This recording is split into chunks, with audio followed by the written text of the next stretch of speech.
Welcome to Boxing Fans Talk TV. I'm your host, TDT. You can refer to me as Miss T. Y'all saw the thumbnail.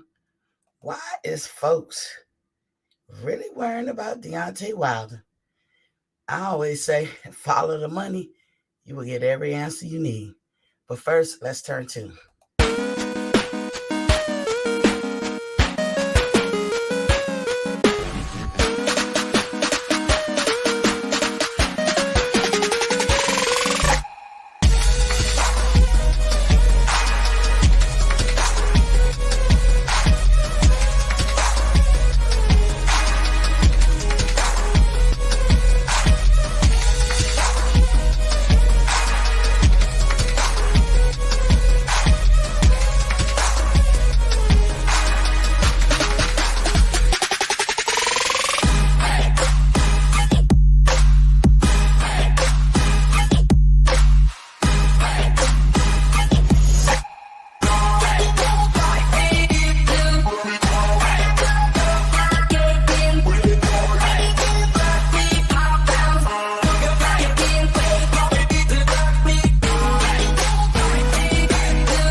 What up? I don't own the music to this. Facebook and YouTube, don't do this. Can't control my anxiety. Don't hit me up. I don't own the music. I'm using it for educational purposes only. When I wish you put my banner up. Boy, you do something to me. Music I bought. So I'm playing my music I bought. Get over you until I find something new to get me high like you do, yeah.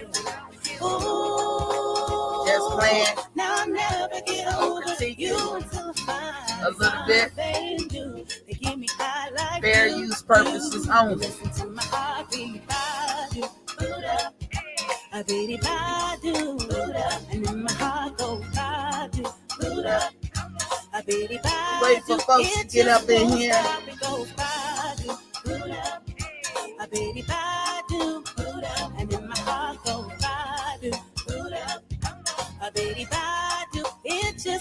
Can y'all hear me clearly? How many ways can you say Chime that in. I need you, baby? It's true. Just rock out. I think I might die without you. Feelings all over my body. You know that I like it. Ain't gotta tell you what to do. Yeah. Ooh, now I'll never get over you until I find something new to get me high like you do. Yeah. Welcome to the building, y'all. Welcome to the building. Come on in. I'll never get over you until I find something new. Don't forget to hit that like button. Lean on that, please, when you come into the heat.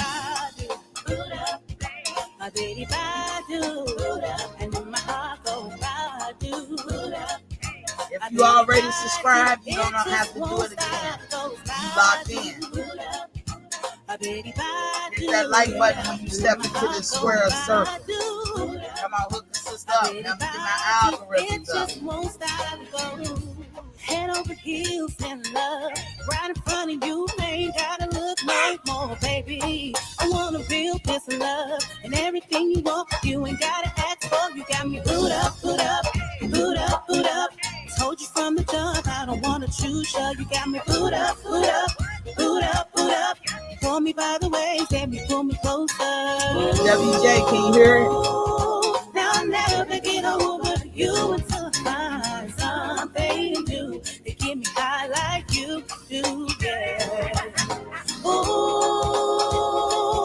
now I'll never get over you until I find something new to get me high like you do. Listen to my heart go by, boot up. I bet if I do, and then my heart go by, but baby, if I do, it just won't stop, goes by, but baby, if I do, and then my heart go by, I bet if I do, it just won't stop, go by, I bet if I do, and then my heart go by, but baby, if I do, it just won't stop. I baby, if I do, and then my heart go by. Oh, baby, if I do, it just won't stop. Goes by. Whoa, and then my heart goes by. Baby, if I do, it just won't living in stop. For the music alone, I'm just living in DC. I bet if I do, it just won't stop.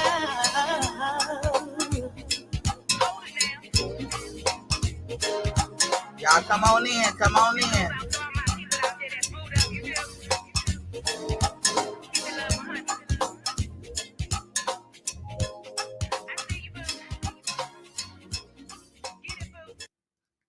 Welcome, welcome, welcome to Boxing Fans Talk TV. I'm your host, TDT. And we was listening to some go-go music. I love go-go music. Let me tell you, boy, in my young days, woo, in them clubs, in them go-go clubs, Naylor Road, the Ibex, Club U, Gators. Yes, miss it. Y'all know in the first part of the show, we always talk about water because water is important. It's a life sustainer. And I always tell people, if you don't drink enough water, which a lot of us Americans don't, at least drink 2 8-ounce glasses of water 2 times a day. When you first wake up, because your body is like an engine. The water is like the lube. You got moving parts and everything. You need to go ahead and chug-a-lug that. Even before you brush your teeth in the morning, throw back 8 ounces. When you go to sleep at night, make sure you chug some water when you're going to sleep, not laying in the bed looking at TV and doing other things. Y'all know what I mean. But when you go to sleep finally, then go ahead on and chug you some 8-ounce glasses of water. There's never too much water. We always advocate for 100 ounces of water at least a day. Sometimes we make it, sometimes we don't. But tomorrow is another day in my Vivian Lee voice. So make sure you drink your water. Get as much as you can. WJ Luckett is in the building. Was popping king. He said, salute Queen T. Folks are worrying about Wilder because without him, there is no excitement in the heavyweight division. Indeed. You say, yes, you can hear the music. And what you call it, Maceo is in the building. What's popping king? Said, what's up, my beautiful black queen? What's up to you too, King? What's up, WJ? So, yes, I'm wondering why they're concerned with, Deontay Wilder. In full disclosure, this Deontay country over here. Yes, Deontay country over here. And yes, I do be biased, but my bias does not trump my fairness. It never will, because I feel I have integrity. And I will not jeopardize or sacrifice my integrity for nothing in this world. I won't do it. I haven't done it all my life. I ain't going to start now. So, yes, I can be biased. And what I mean by bias, if Deontay come out and say words, say something, I'm gonna take it as gospel until he prove me that he doesn't stand by his words. And so far, that has never happened. So I just feel that way. You know what I'm saying? And some people may feel that he has jeopardized his words or whatever he had to say. I don't feel that way. I haven't seen that. So that's why I feel about him like that. Now, don't get me wrong. If somebody can offer me concrete proof, and I mean concrete proof, to show otherwise, I'm not going to negate what I see and what I hear. Because as I said, my integrity means everything to me. Everything. Because all you have in this world is your name, your integrity, your reputation. That's what's going to get you through this world. WJ said, what it do, Maceo? So here we go. Tyson Fury, I do want to say this to him. We know he beat his fight with Dillian White. He outboxed. I didn't see the fight. I won't go pay for that shit neither. I'm not a Tyson Fury fan. I believe all the fans he had during his meets with Wilder was mostly Deontay Wilder haters. I do believe that. Because without Deontay Wilder, Tyson Fury won't shit. But I hope whoever's listening somehow convey this message to Tyson Fury and any other motherfucking non-American person. Mind your business. Stay out of our politics. Just stay out of it. Tyson Fury going around talking about he endorsing Trump for 2024. Stay out of our motherfucking business. Okay? Most Trump supporters, not all, are racist. Trump has been considered a racist. Not now. Not when he was running for president. Way back in the 70s. He's been taken to court and sued and lost for his racist activities. You got pictures of his parents in Klan costumes. These are facts. The apples don't fall far from the tree. In my opinion, Trump is an idiot. And he put us in a bad predicament.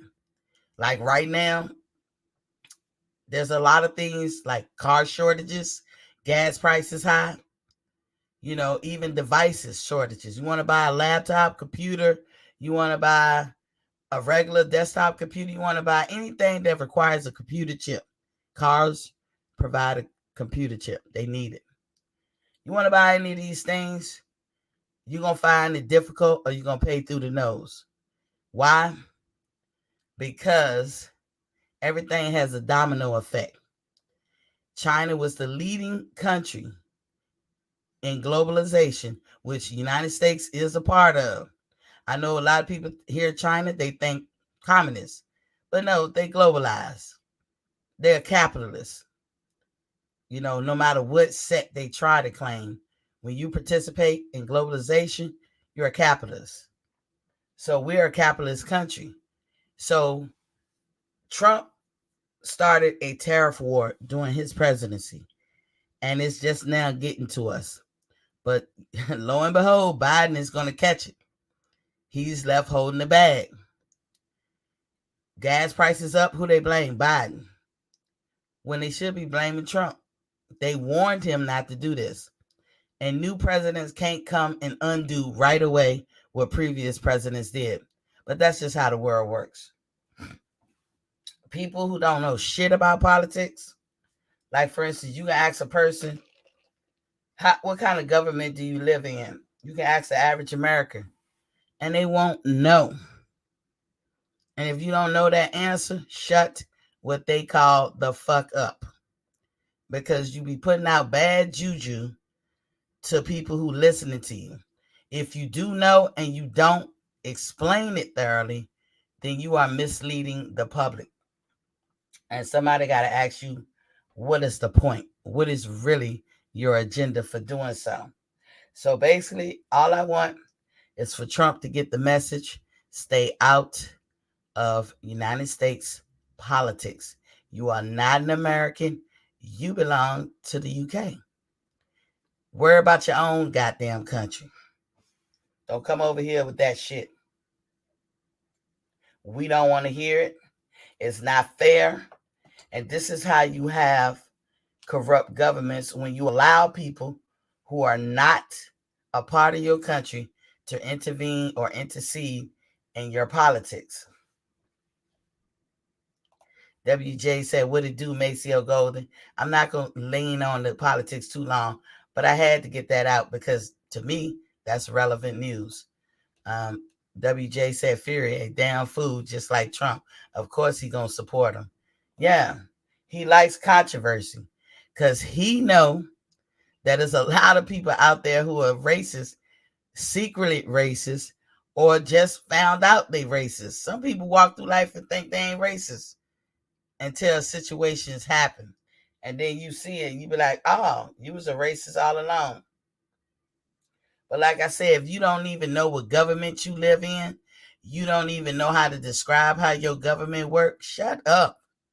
How the fuck can you have an opinion? Read a book. Open a book. You know what I'm saying? Before you stop, mouthing shit or whatever, because you don't know. That's why you have the opinion you have. That's in life in general. If you don't know all the facts and the information, you need to shut up until you do. Or you need to allow some wiggle room in your opinion. But a lot of people are not doing that.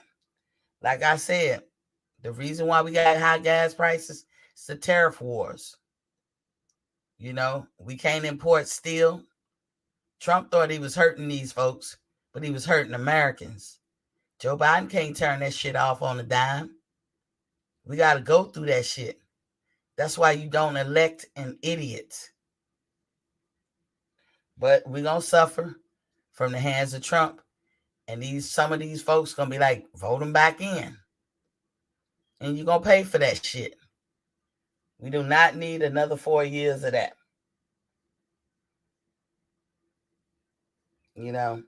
Now, Tyson Fury said after the Dillian White fight, he's going to retire, partly to do with the fact that fighting Deontay Wilder took a lot out of him. Now, everybody knows how I feel about those 3 fights, okay? They're in the books. Let me start off by saying that they're in the books. I have to accept it and move on. The decision was made. But I cannot turn a blind eye to what I saw. In that first fight, Tyson Fury was unconscious in the 12th round. Don't take my word for it. Take his word for it. He said it himself. Last time I checked, when a person is unconscious, they wave the fight off. We've seen them wave the fight. Like, remember when Jacobs beat Quillen? Quillen was kind of out on his feet.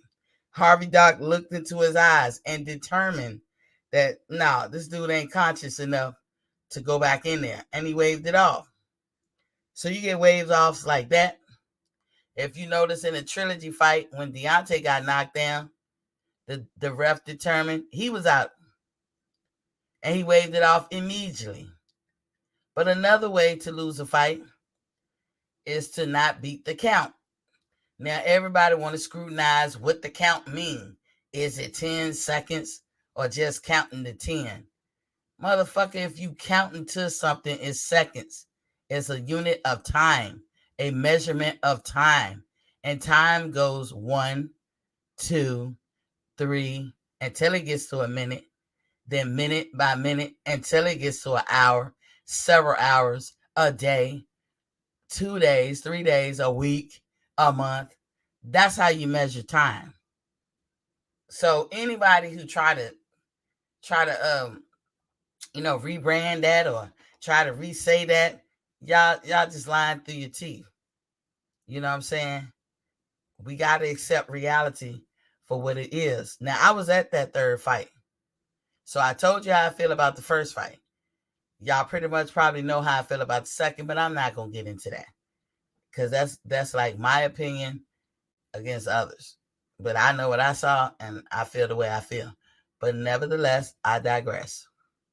But that third fight, he did not beat the count. He most certainly did not beat that count. And I'm going to show a video from another YouTube content creator. I do not own his video. I just want y'all to see how he break it down, because he's more clear in what he say. And these are the reasons why I'm going to say what I'm going to say. When you want to know answers to a lot of questions, the thing you should first do is follow the money. Whenever you follow the money, you will get all the answers you need. All the answers you need. WJ said Fury a damn fool, just like Trump. Of course, he's going to put him, support him. WJ said Wilder was cheated in all 3 fights. Indeed. That's just how I feel about that too. But definitely the first and the second fight. There's no disputing that. An unconscious man cannot stand up and fight. And it don't, maybe the rule books got to be more specific. Jack Reese did a terrible job in that first fight. You robbed Deontay of a win. You robbed him of being undisputed. I mean, in a sense, you robbed him of having a clean record, like no losses. And that's just terrible. I would say that for a white fighter, a Mexican fighter, an Indian fighter, a Japanese fighter, a Filipino fighter. I would say that. I don't care what color you are. If a person comport themselves well and win the fight, they won the fight. Was I hurt when Deontay lost in the third fight? I was. I teared up. I was there in the throes of nothing but Tyson Fury fans from the UK, and they were very pleasant people to be around. So shout outs to the UK for comporting themselves well. Even though they rep hard for their fighter, they talk their shit and swallow spit, but they were very kind and very reasonable. And even they said he should have lost, but they can't call it. None of us can. We are not the ref. Okay. But if he's going to retire, I have some speculations as to why. And when I say speculation, this is my educated guess. I don't mind telling y'all that. Somebody else can have a different point of view, but this is my point of view. I think he's a cokehead still. I think he's a drinker still. And we all know in boxing, that will not serve you well. If you're engaging in drugs and alcohol, it's going to take a toll on your body. The man is not a spring chicken no more. He's in his 30s. And that's when you really going to see the results of doing it. Now, if you're 21, 22, you might not see nothing because you're young. Youth is a motherfucker. If we could bottle that and sell it, that shit would sell like hotcakes. But since we can't, and since it's illegal to do so, you have to rely on your own reconnaissance. And Tyson Fury, he's a cheat. He tried drugs. He do things with gloves. He's always been a cheater. He's been banned from his own country and this, that, and the other. The man cannot give up his habits. Now, how do you become a boxer and stay a boxer and stay on top if that's all you want to do is coke, drink, smoke, and all that bullshit? How do you do that? We know that one of the greatest of all time was Floyd Mayweather. He didn't touch that shit. That's why he was the greatest. Noah GX is in the building. What's popping, King? Hello from Japan. I know that's right. What's good? So let me take down this. I don't own this music. I love go-go music, y'all. I love all kinds of music. All kinds. So y'all hear me play whatever. But go-go has my heart. It's generated from us out of DC. So WBC put out a couple of months ago that they want Wilder to stay ready. Now, we know that when Wilder's not fighting, he retreats to his home life. He don't speak to hardly anybody. He has a couple of people that he speaks to through the LWBC and other reporters, and he's cool with that. And that's a good thing. That's what he wants to do. He trusts those people, and that's what he rocks with. He don't talk to a lot of different people for the fugaziness and the fucking unfair treatment and the bullshit that they bring. He rather talk to people who's going to treat him with respect and do right by him. You know what I'm saying? And that's his choice. That's every fighter's choice. You know, especially when we talk about people like Earl Spence and Bud Crawford. Nobody should be shocked. If you talked about Bud like a dog, why in the hell? It's only logical to think, why in the hell would he ever grant you an interview or come on your show? He ain't gonna do it. So don't complain about it. Some people get that. Some people understand that. You know, shout out to Cece. She understood it. She said as much. That's on Trill Boxing. They understand it. They said as much. So I don't know about the rest of everybody else. But some people understand it, some people don't. But it's logical. You treat a person wrong, they're not gonna come around you. But Mauricio Sulaiman, the biggest liar, scandalous, fearless leader of the WBC sanctioning body, he want Wilder to stay in shape and be ready. He made him the number one contender or the number one spot ranking in WBC. He did that for a reason. It's always about money with this dude. Always about money. And as I said earlier, if you follow the money, you will get all the answers that you ever fucking need. That's all you got to do. Now, I'm going to put the link in the chat in a minute, but let me go ahead and cook first. So, why do you follow the money? Because it'll make you understand why people make the moves that they make. Because greed and money is very powerful. It might, just capitalism, period. You might can even classify capitalism as a religion. For real. For real, you can classify it as a religion because that's how people feel about it. We all can be on the same page about that almighty dollar, period.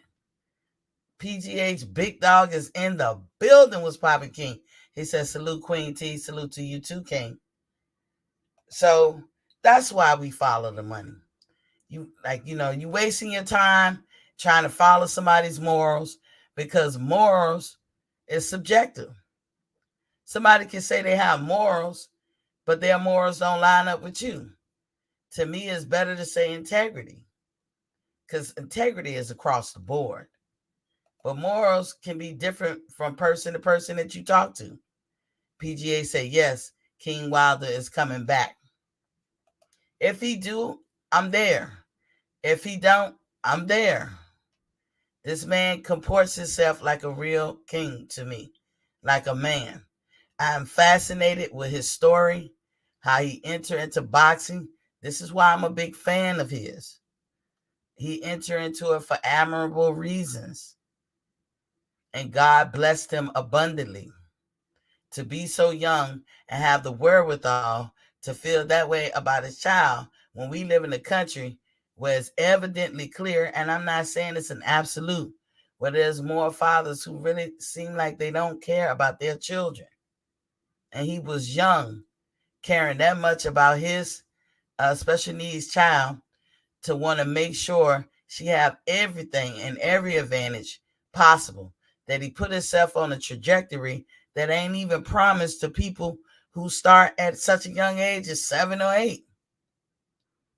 And look at all the accomplishments he was able to garner. Within a year or so of entering into boxing, amateurs, he was a bronze medal winner in the Olympics. People fight again since they 7 or 8 years old and make it to the Olympics and don't even medal. That's fascinating right there. He goes on to about 40 fights, knocking everybody the fuck out. Now I get it. A lot of people say he can't box and that's their problem. And I am a person, as I always say, full disclosure, that value the complete fighter more. And I don't sugarcoat it. Deontay Wilder does not appear to be this complete fighter, that what I call a complete fighter. But the dude know how to get the job done. He know how to give the fans what they want. We want to see devastation. We want to see knockouts. And boy, does he deliver. Noah said, I think Fury will retire and White versus Wilder will fight for the WBC vacant belt. Yeah, probably will. I hope. I mean, hey, I don't know sometimes. The WBC pisses me off so much. Part of me be feeling like, fuck that belt. But you can't say that about people who dedicate their life in such a profound way to want them to think, fuck that belt. So me as a fan can feel that way, but I do not think that I should put that kind of onus on a fighter because I didn't do what they did. Y'all hit that like button, please. Please hit that like button. Now, PGA's Big Dog said, HW boxing is so trash without him. Or heavyweight boxing is so trash without him. Now they are trying to say Fury is the GOAT. Get the fuck out of here. Exactamundo. He ain't the GOAT. When you have to cheat, you're not the GOAT. My integrity won't allow me to say or think that way. Somebody else's integrity could. Or morals. Mine's won't. Cheating, come on now, how can we assess how good you really are if you cheat? That is the exciting part about sports. To see these men and women push themselves beyond normal limits that the average everyday person don't do or can't do and come out victorious. That's what's exciting about sports. All sports. And when you interfere and intercede with that by cheating, you have tarnished the whole fucking event or sport. And when they let people get away with it, talking about the powers that be, it's like, why even bother? Why even bother? That's the problem that I have and many of us fans have when we looking at this corruption in boxing. So as I say, you follow the money, you're going to get your answer. As I say, the first and third fight of Deontay Wilder and Fury, I had Deontay winning. So I don't know. That's just how I feel. Others can feel what they feel.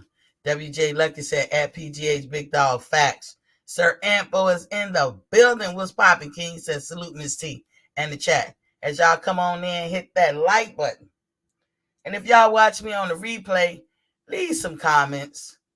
Let a sister know how she doing, what's going on. I listen, but I am always me. So in the end, what we talking here, Miss T? This is what we talking. This is why Miss T have the calculus that she has. So look at this. Just a reiteration about WBC sanctioning fees. Okay? So according to WBC guidelines, the first sanctioning fees for any title fight comes from the promoter. That means any promoter. Let's name some. Top Rank, Bob Arum with that. Golden Boy, that's Oscar De La Hoya. Eddie Hearn, Matchroom, DAZN. And everybody who claim they have their own promotional company, whatever the case. And if I ain't mentioned some, TMT. Okay, as a promoter, you have to pay them sanctioning fees. Now, you can either do it on point, like when the fight is actually can happen, but you're going to pay more, or you could get the discounted price and pay by March 31st every year, which would be a slightly less. But it goes on to say the promoters have to pay an annual registration fee. I just said that, right?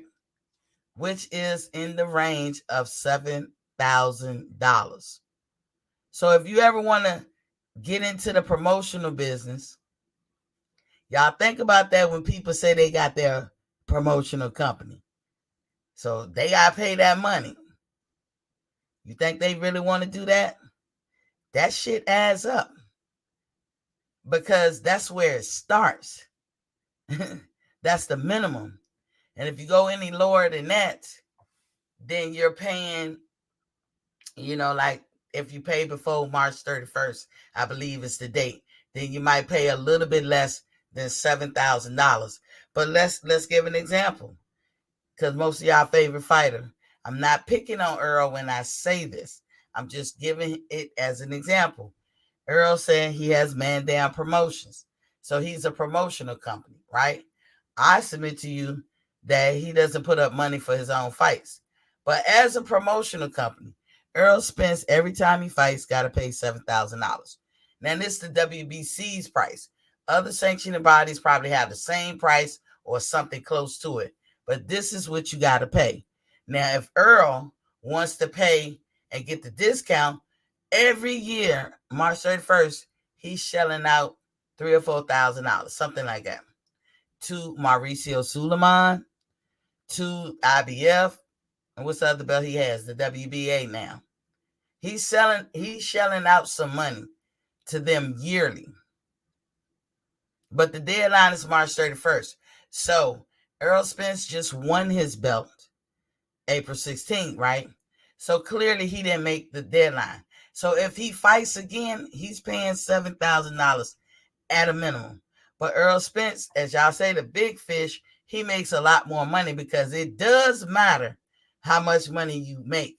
And sanctioning body fees can get up and upwards to millions of dollars. The more you make. Now, let me use another example. Floyd Mayweather doesn't pay no $7,000, or didn't pay $7,000. He was paying way more than that, right? PGA said, at WJ Lucky, salute fam. Tired of the BS narratives. WJ at PGH, I hear you, fam. PGA's Big Dog said Dillian was paying all them BS sanctioning fees just to get completely humiliated by Fury. Yeah, I'm going to go into it. So this is what they got to do. Now, keep in mind that these sanctioning bodies, WBA, IBF, WBO, and WBC, are considering themselves nonprofits. We're going to get into that. I had an actual thing up that break down what I want to say about nonprofit, but anybody who's a good researcher, and I'm assuming that most of you guys are intelligent in the chat, y'all know how to research just as good as me, go look up the rules and regulations for having a 501c or a 501c3, which probably most of these sanctioning bodies have. Now, okay, I'm going to break it down now. Let me continue. Furthermore, for every fight, they have to pay $5,000 to $25,000. So if you have a fighter who just broke into the business, let me think of an example. Keyshawn Davis, right? He don't have the money to do all this. So he's going to get the lower end. But remember, 7,000 is kind of like the lower end. There's exceptions when making 5 or 3. But pretty much that's your guidelines, 7,000. Or upwards of 25. Or if you're making money like Canelo, who make $40 million a fight, you can be paying millions of dollars in sanctioning fees. This is why a lot of fighters, when they become undisputed, they drop all their belts. Y'all see what I mean by follow the money? You will understand why the person make the moves that they make. So I never get mad. If Earl Spence, if he becomes undisputed and drop his belts, I'm not mad. If Charlo becomes undisputed and drop his belts, I'm not mad. You won't hear me downgrade or say anything wrong, because why would I get mad at somebody who do the same thing? Bud did it. Other fighters do it. Floyd Mayweather was notorious for dropping belts. Because you get caught up in this bullshit. Come on now. You didn't take yourself through all that to be handing a nice sizable chunk of your coins to this motherfucker who don't do shit for you other than to give you a belt, some hardware. So that is why fighters do that. That's why a fighter like Tank Davis can say, fuck them belts. These are the reasons why they make their moves. You follow the money, you'll understand the move that an individual will make. Okay. PGH Big Dog said, damn, Queen, Spence really got you in your feelings. Big Fish gonna have you in tears when punished Bud.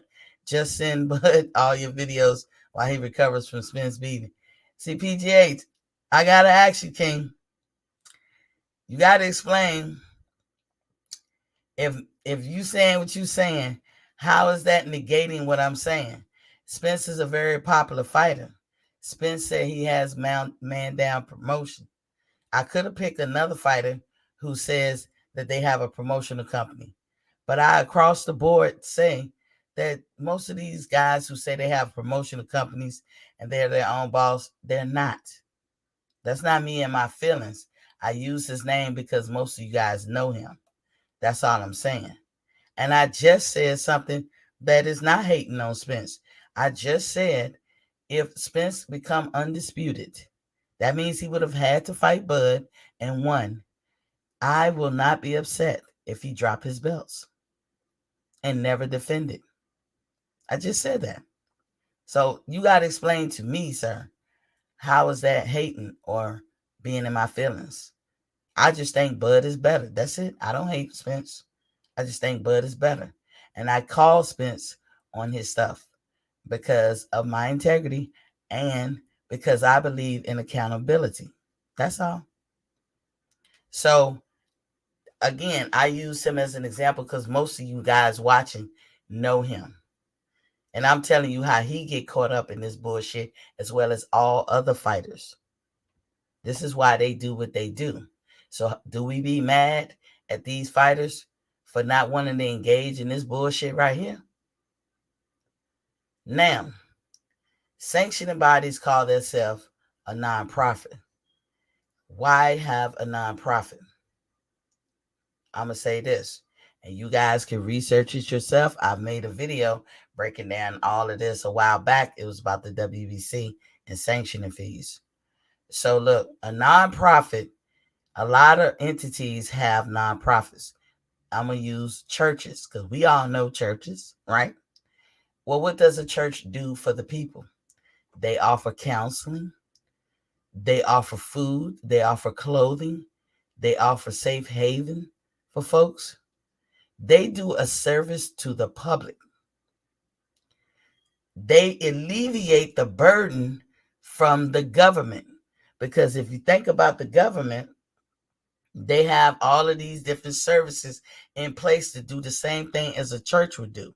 So if you open any business where you can show that you created a taxpayer, you offer services to the public in line with how the government does it, you can be a nonprofit. You can be tax exempt. So these sanctioning bodies are basically saying we're offering a service to the public. Well, if you're going to get tax exempt and you're proving to the government that you offer a service to the public, there's a couple of things you can never do. Let me use a school, a secondary school. That means K through 12. Not only do these schools get money from the county in which they live in, because the county has county tax, property tax. Most of those taxes go to the schools in that county. That's why when you become 71 or 72, you don't have to pay them high as property tax anymore, because it goes without saying, you 71, 72, you don't have a kid in school. So why should they pay for high schools and middle schools and elementary when they don't have a kid in there? You feel me? So not only do your county provides money to the school, but the state, your state provides money to the school. I can tell you the state I live in provides 60% of their revenue to all schools in the state of Georgia. That includes colleges and secondary schools. That's what they do. But not only do your state provide money to the schools, but the federal government And that ain't nothing to shake a stick at, okay? They provide block grants to every school in the United States because they know education is important, right? But let's say a school says in their bylaws, if you're Jewish, you can't come to my school. If you're Muslim, you can't come to my school, or Christian. If you're black, you can't come to my school. If you're white, you can't come to our school. You have now violated the agreement with the government. And your tax exempts will go away, and the money that you get from the government will go away. So any entity that gets a tax exempt or get any kind of money from the government, you can't ever do that. You can't be in the business of discrimination, breaking equal opportunity laws, affirmative action, all the laws that we have that govern this country. You cannot do those things and break those rules and still turn around and get money from the revenue generated in this country. You can't do it. Also of note, I don't care what set you claim, meaning country, what nation you're from, wherever your entity or your business is from. If you make money in America, you got to pay Uncle Sam. If y'all remember, a couple of years back, Pacquiao had IRS problems. He ain't from America. He don't claim America as his country. Remember, he running for the Filipino president. I don't know what happened with that. I didn't follow it. But he had to pay Uncle Sam his money. He most certainly did. And they know that going in. So Mauricio Suleiman has the WBC headquartered in Mexico City, but he do a lot of business in America. He works with a lot of American fighters. You see what I'm saying? He has a 501c or 501c3. That means he's tax exempt. His business is a nonprofit. You cannot engage in discrimination. And all those laws that I said, you forfeit your nonprofit. PGH Big Dog said all top PBC fighters have their own companies. Bomb Squad, Tank Davis Promotion, etc. Al Heyman is a genius for how he structured that. And all of them get their money from him. So that's his flaw right there for me. Maybe for nobody else. It could be cool and all that. You know how it could be cool, PGH? If all them fighters that you was talking about that fall in those categories, if they didn't go around talking about how much they the boss, spitting out this narrative that get people pumped up when they're not. You cannot be your own boss using somebody else's money. It's just a fact. There's no way somebody can tell me different on that one. You cannot be. Especially when you getting a check from somebody else that has tax deductions and everything in your check. You ain't your own boss. You didn't write your own check. Ronald Finkley is in the building with Popping King. He said, good evening. Good evening to you too, sir. So I showed y'all the basics of this WBC sanctioning fees. And I pulled down some more stuff too. So let me pull this one up. Okay. How much is the WBC sanction fees? We kind of said it before, and it's a little bit more in depth. Sanctioning fees. The promoter must have paid his annual registration fee, and the promoter got to pay when the fight goes down too. So that's twice, which is $7,000. In order to promote a WBC sanctioning body, a deduction of $2,000. This is what I was talking about, where they get the little what did I call it, waiver or discount. A deduction of $2,000 is applicable if payment is made before March 31st of each calendar year. No further payments are required for subsequent bouts during that calendar year. So if Bob Arum, who has Top Rank, pay his sanctioning fees, his annual sanctioning fees by March 31st, it'll go from $7,000 to $5,000, right? And he good for the rest of the year.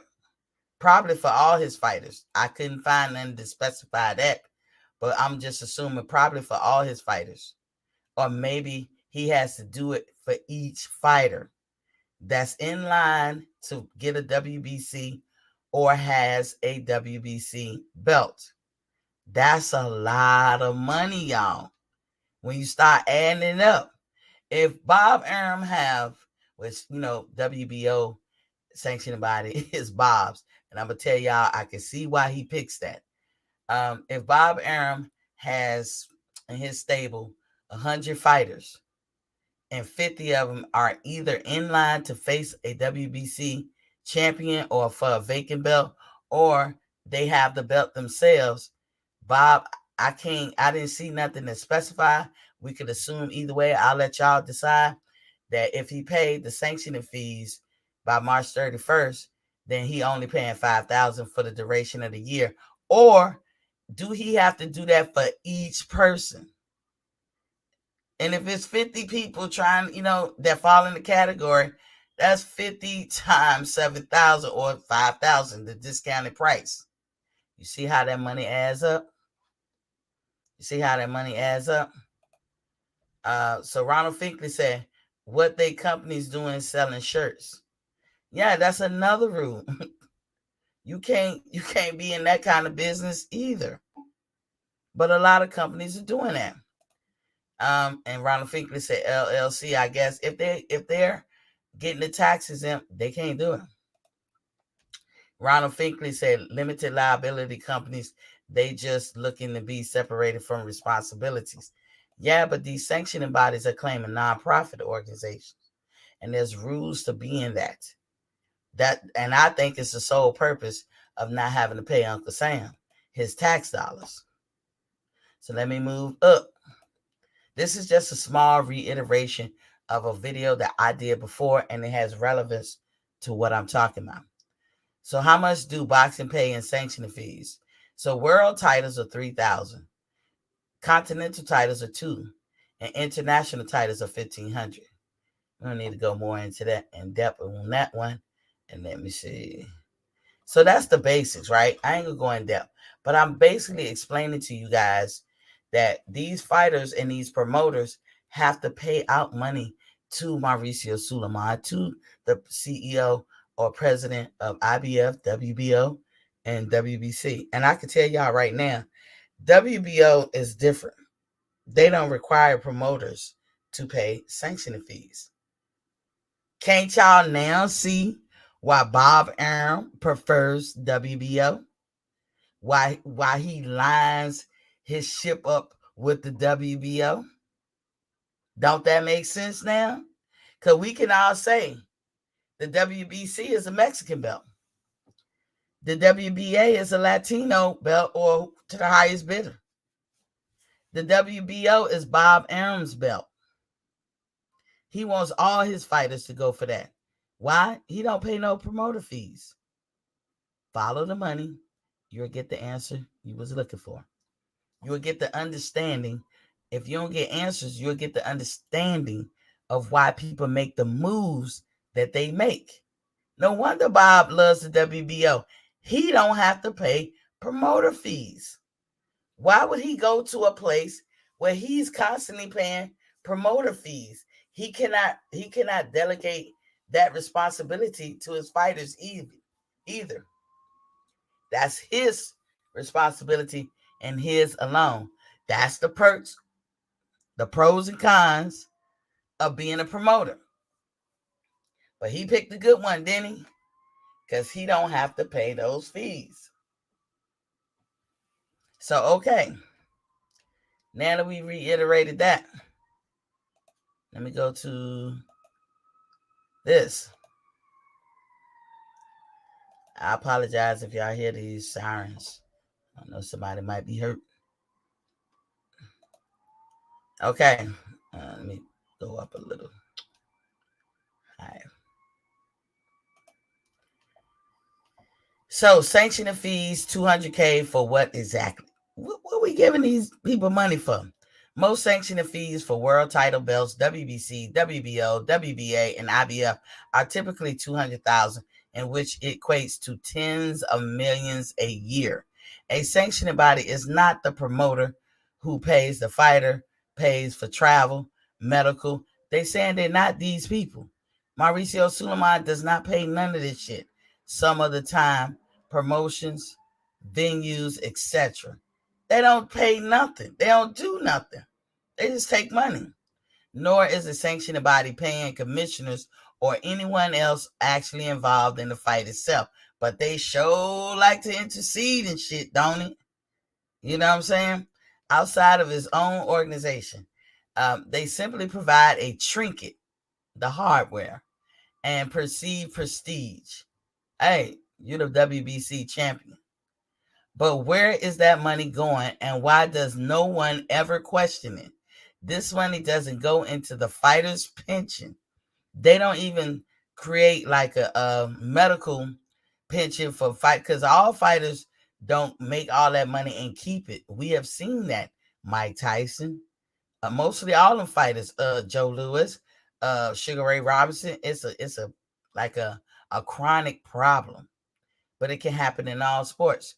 But the boxing don't have a medical setup, so that even if you lose all your money, that medical bills will never be a problem for you. And they could do that very easy. So doesn't go into the fighter's pension, which doesn't exist. It don't exist. It doesn't go back into boxing at all. It goes into a few people's pockets. So why is this allowed? Why are the fighters willing to participate so much of their time? Is the name of the sanctioning body worth that much? Or do people in boxing just lack responsible curiosity and accept this practice without thought? That's a good statement right there. Ronald Finkley said, I got COVID. Won't be typing, but I'm here, Miss T, listening. I appreciate you, sir, and I hope you get better. I'm wishing for a speedy recovery, and I hope you get better. And just do your research too, and brush up on the things you can do. Make sure you even in the little bit limited space that you're able to be in your home, walk around, make sure you're breathing on your own and all that, because they said, you gotta push through it. But I will be praying for you, King. All of us send a shout out to Ronald Finkley. We all praying for you, King. Ronald Finkley said, found out today, but I'm relaxing and waiting to get my doctor's advice besides isolating like I'm doing. Yeah. I was just in the hospital earlier this morning, you guys, for my same situation. I just had another COVID test. I must have had 50 of them bitches. And of course, I was negative, but shout outs to anybody with COVID. We are praying for you. We hope all of you get well. Whether I like you or not, I pray for you, and I like you, Ronald. So, but you see what he basically making a statement. He's showing you or saying that, yeah, you paying all this money, it ain't going back into the coffers that benefit you in no way, shape, or form. So now let's go back to why they worrying about Deontay Wilder. Somebody said it earlier. Without him, where the money gonna come? Tyson Fury by itself don't make shit. Dillian White by itself don't make shit. But Deontay by itself makes a lot of money. Why wouldn't Mauricio Sulaiman want him? But here's the thing. Mauricio Sulaiman is ready to trade him in, let him get cheated, all kinds of shit, and not say nothing. So you using him. He using them because why? You have to ask the question why. Because he don't place value in Deontay Wilder. He's a black man. He places value in Mexicans. Another thing you can't do, you can donate to nonprofits, but isn't it a conflict of interest if a fighter donates to him? Or people who are in trouble with the law donates to him? Y'all saw my video on Daniel Canahan. I told y'all the 3 people who still riding his dick was Josh Taylor, Tyson Fury, and Mauricio Sulaiman. Now think about this. Mauricio Sulaiman is just the CEO and president of WBC. Why on earth would he have an interest in Daniel Canahan? Daniel Canahan owns no sanctioning body. He does no work for sanctioning bodies. Why do them two link up? At all. Everybody know what Daniel Canahan was about. He said, thanks, Queen. You're welcome, man. Everybody knew. Bob Arum knew. Frank Warren knew. Golden Boy. Everybody. Eddie Hearn knows. Everybody know what's the deal with Daniel Kinahan. And they turned a blind eye and they still fuck with him. Now y'all know he America's most wanted. Not to mention Interpol and the Irish police. They believe he's a crime boss, somewhat of a mafioso, and he deals drugs. And they're gonna get him. And he pissed the Department of Treasury off. Well, when you start talking about the Department of Treasury, you might as well throw the IRS in there too. So you see how all this shit is going to domino effect. But Mauricio stood on his 10 toes and still rep this dude. Why? Why? Do he break bread with him? Are they cousins? Do they know each other? One's from Ireland, one's from Mexico. Why? The easiest answer, follow the money. When the U.S. open their books on this motherfucker and find that Daniel Kinahan has been giving donations to the WBC, Mauricio, you're going to be in some serious doo-doo. You're really going to be in some serious doo-doo. And that's my speculation that that's what it is. He donates to him, but that's a conflict of interest. What did I tell you? If you're getting something from the United States government, you cannot engage in certain things. You cannot be engaging in discrimination, equal opportunity laws. What else? Affirmative act. You cannot be breaking laws that's hurting people of this country, because we're a vast country with different cultures, different races, different religion. We're a melting pot. And these laws have to govern where it applies and be applicable to everyone, not just a set few. So you gonna get America's money out their revenue, or we gonna say you ain't gotta pay us no taxes when you really owe us, and then we're gonna turn around and let you do some scandalous shit like that? Nah. But he was warned. We'll see. We'll see how all that play out. But this is why Mauricio Sulaiman wants to have Deontay Wilder in place. It's for the money grab. And as you know, Mauricio comes up with belts after belts after belts.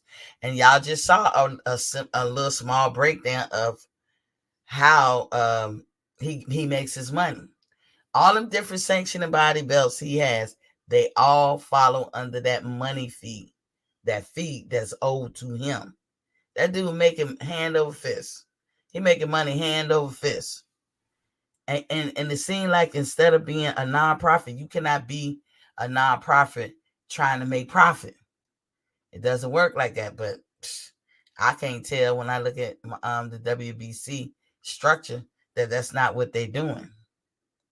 You cannot discriminate. You're going to tell me if you're going to allow for Canelo Alvarez to have an allowable amount of some banned substance, you're going to tell me that that's not discrimination because he don't allow it for no other fighters but Canelo and Oscar Valdez so far, who happen to be Mexican just like him. What about the black fighters? What about the white fighters? What about the Indian fighters? What about the Latino fighters that's not from Mexico? What about the Japanese fighters? What about the European fighters? Are you offering them the same deal that you offer Valdez and Canelo? Or are you doing something different? And we see how quick they are to snatch somebody's shit when they break the law. That's discrimination, folks. In its plain, simple terms. That's discriminating. You letting this person get away with something, but you ain't doing it for me. What's the difference between me and you? Discrimination. Hit that like button, y'all. Please hit that like button. I hope they get this Kinahan, because I love Sulaiman to get brought down some pegs. Yeah, they're going to get him. They warned him.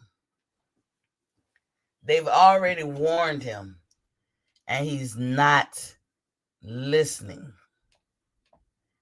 And I don't know why he's not listening. your guess is good as mine.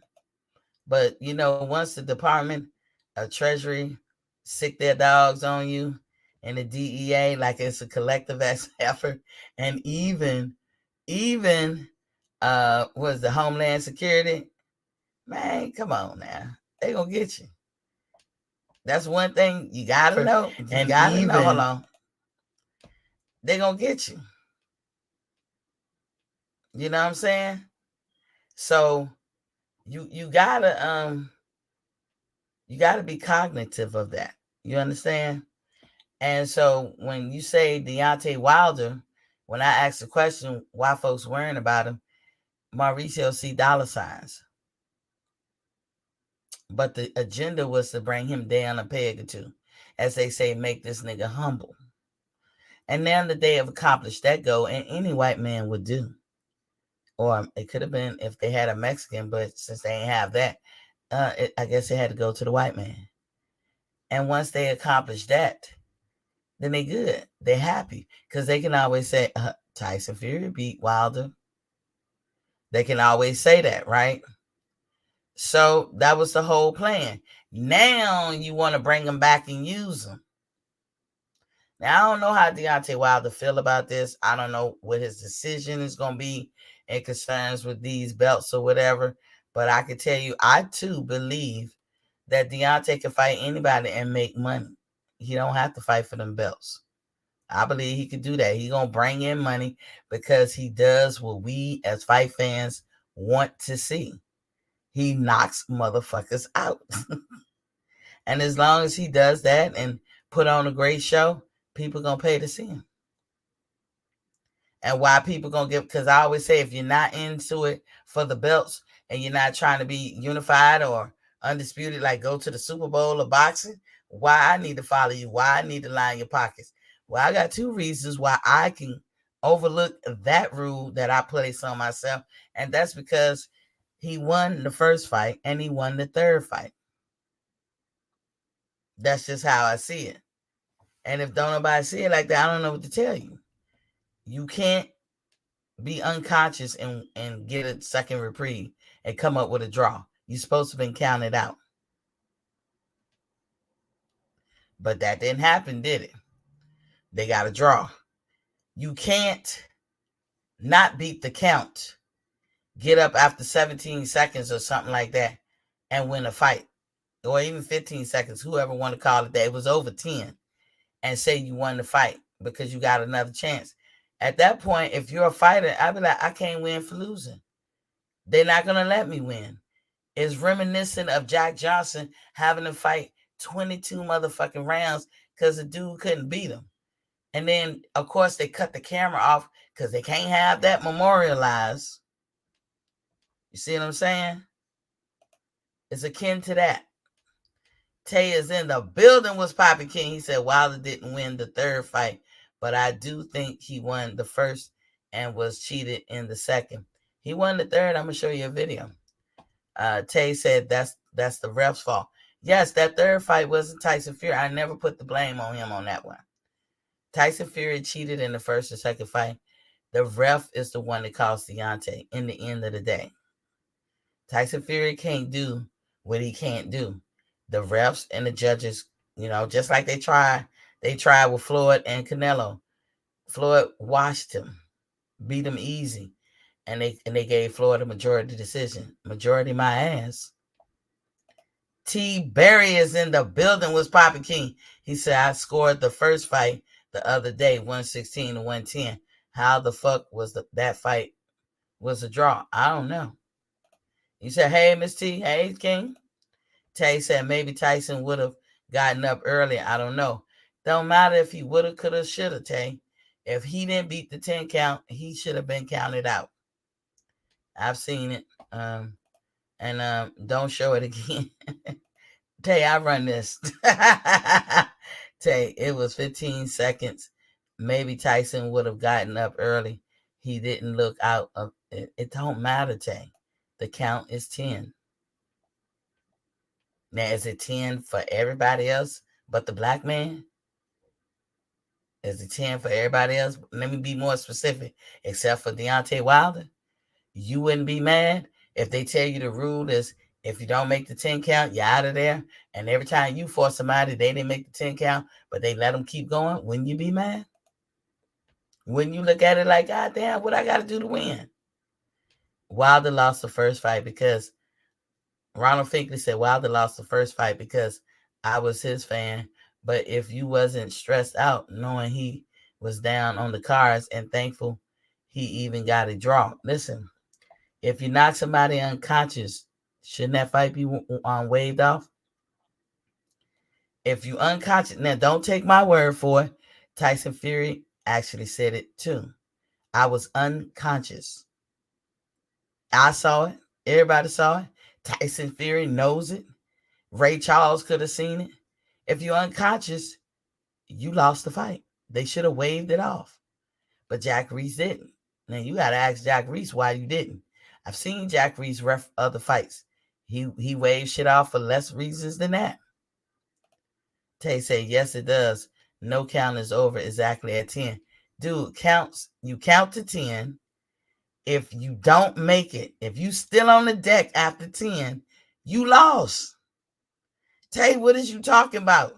Name a fight where you're on the deck after 10 and you still can continue to fight. Name me one fight that happens in. And if it's a fight out there that I don't know about, hey, I'll stand correct. I can't think of one fight that happens in. So now we're going to go back to ever fight that wasn't exactly 10. I'm telling you what the typical rule is. You cannot make shit up on the fly. What am I looking at boxing for? Why is it a 10 count? Why do they have people on the side counting to keep the ref intact? You're making up rules. It's 10. Every fight is to 10. Matter of fact, people be struggling at 9, standing up almost and not quite there, and refs wave that off. But now when it's Deontay Wilder, we're going to make a new rule. Second fight, Wilder lost. Look, all the fights, whatever their decisions, Ronald, I take it. I don't think, I think that was the most egregious cheating in that second fight. But hey, it's in the books. I have to accept what they put down. I told you guys all the time when I was at that third fight, I teared up. I was better when I walked out. I don't have that kind of power to do right by both fighters. I can't tell you why a ref will not do right by Deontay Wilder. If I'm a ref, I'm doing right by both fighters. The suggestion that it shouldn't be like that is ludicrous. T. Berry said Wilder won on the cards too. See, and those are the opinions of the judges. But we know judges can take shit and be unfair. We know refs can do it. But I'm telling you, when you're unconscious, you lost. If you don't beat the 10 count, you lost. I'm supposed to disregard all the boxing that I've ever seen. Tay said there's human error in sports. It's part of the sport. I don't know, Tay. I don't care about that. That's more than an error. You're talking about 17 seconds. That's more than an error. He knocked him down twice. That fight was a draw. That fight was over after that second knockdown. According to the rules of New York and New Jersey, where did they fight? Tay, don't bring up no rules of a place that they didn't fight. You reaching. According to the rules of New York and New Jersey Boxing Commission, a knockout is not necessarily 10 seconds, but rather 10. They did not fight in New York or New Jersey. Bring up the rules of Las Vegas if you want me to take this statement seriously. And tell you, I love you, but you're reaching. I'm going to talk about some rules for a different state that I wasn't fighting in. That's going to be applicable to the rules of Nevada. They fought in Las Vegas at Ronald Finkley. Tell you true. So that's why I was, let me see.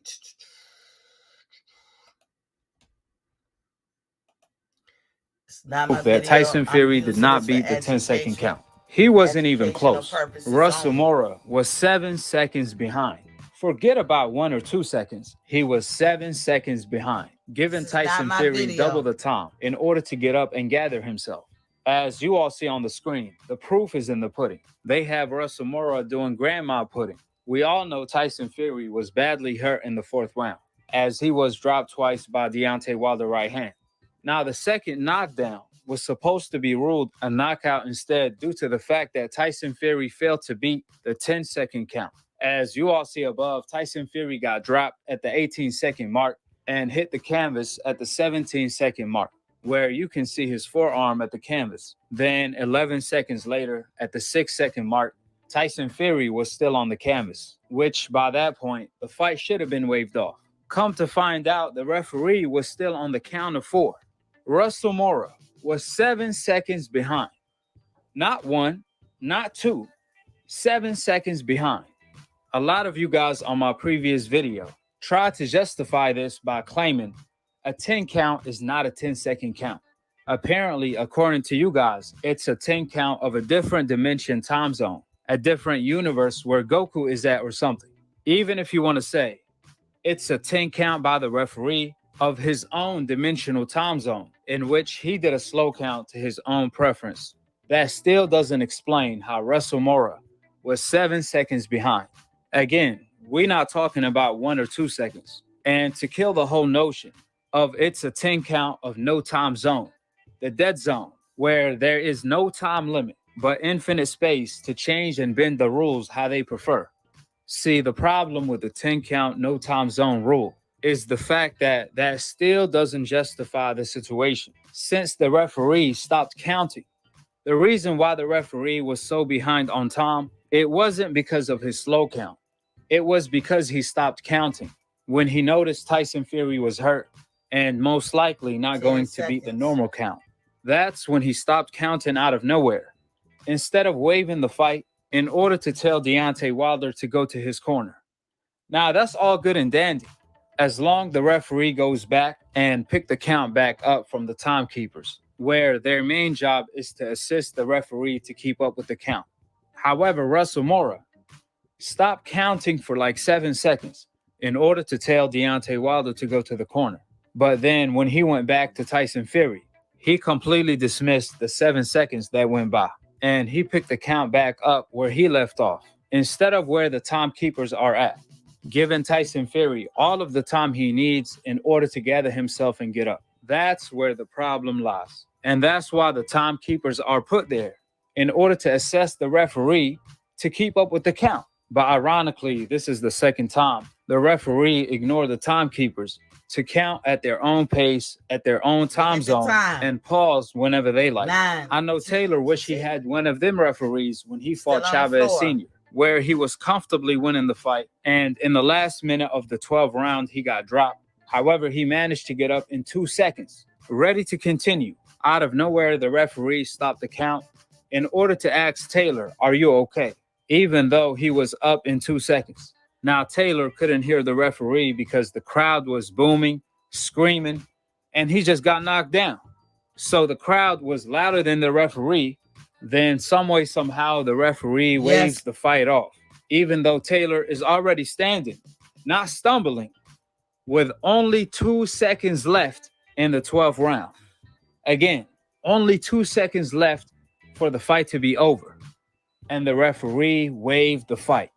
He stopped the fight and Chavez won by KO. Meanwhile, Tyson Fury referees are giving him 20 count against Wilder instead of a 10 count. With the facts being laid out, I want to make one thing clear. These are not excuses. These are facts. Tyson Fury did not beat the 10 count. People lie, men lie, women lie, but numbers and your eyes don't lie. And as you can see with your eyes, Tyson Fury was on the canvas for more than 10 seconds, and he did not beat the 10 count. Therefore, let me ask you guys a question. If a fighter doesn't beat the 10 count, is that ruled a knockout? That's a rhetorical question. Of course it is. Therefore, according to the boxing rules, if the last minute replaced referee Russell Mora did his job right, Wilder would have won by knockout. These are the facts. Always remember that facts over emotion, and facts always trump opinions. That's why you guys always troll in the comment section, but can't even point out one thing that I said exactly y'all disagree with. Furthermore, at the end of the day, or at least the night, this is not Tyson Fury's fault. That's what you guys have to realize. This doesn't change the fact that Tyson Fury has Wilder number. For years, I have been saying that stylistically, Tyson Fury is the most challenging fight for Deontay Wilder because of his skill, height, and reach, his size, and him having a great chin. While on the other hand, Wilder always has a chance because of that one-hitter quitter.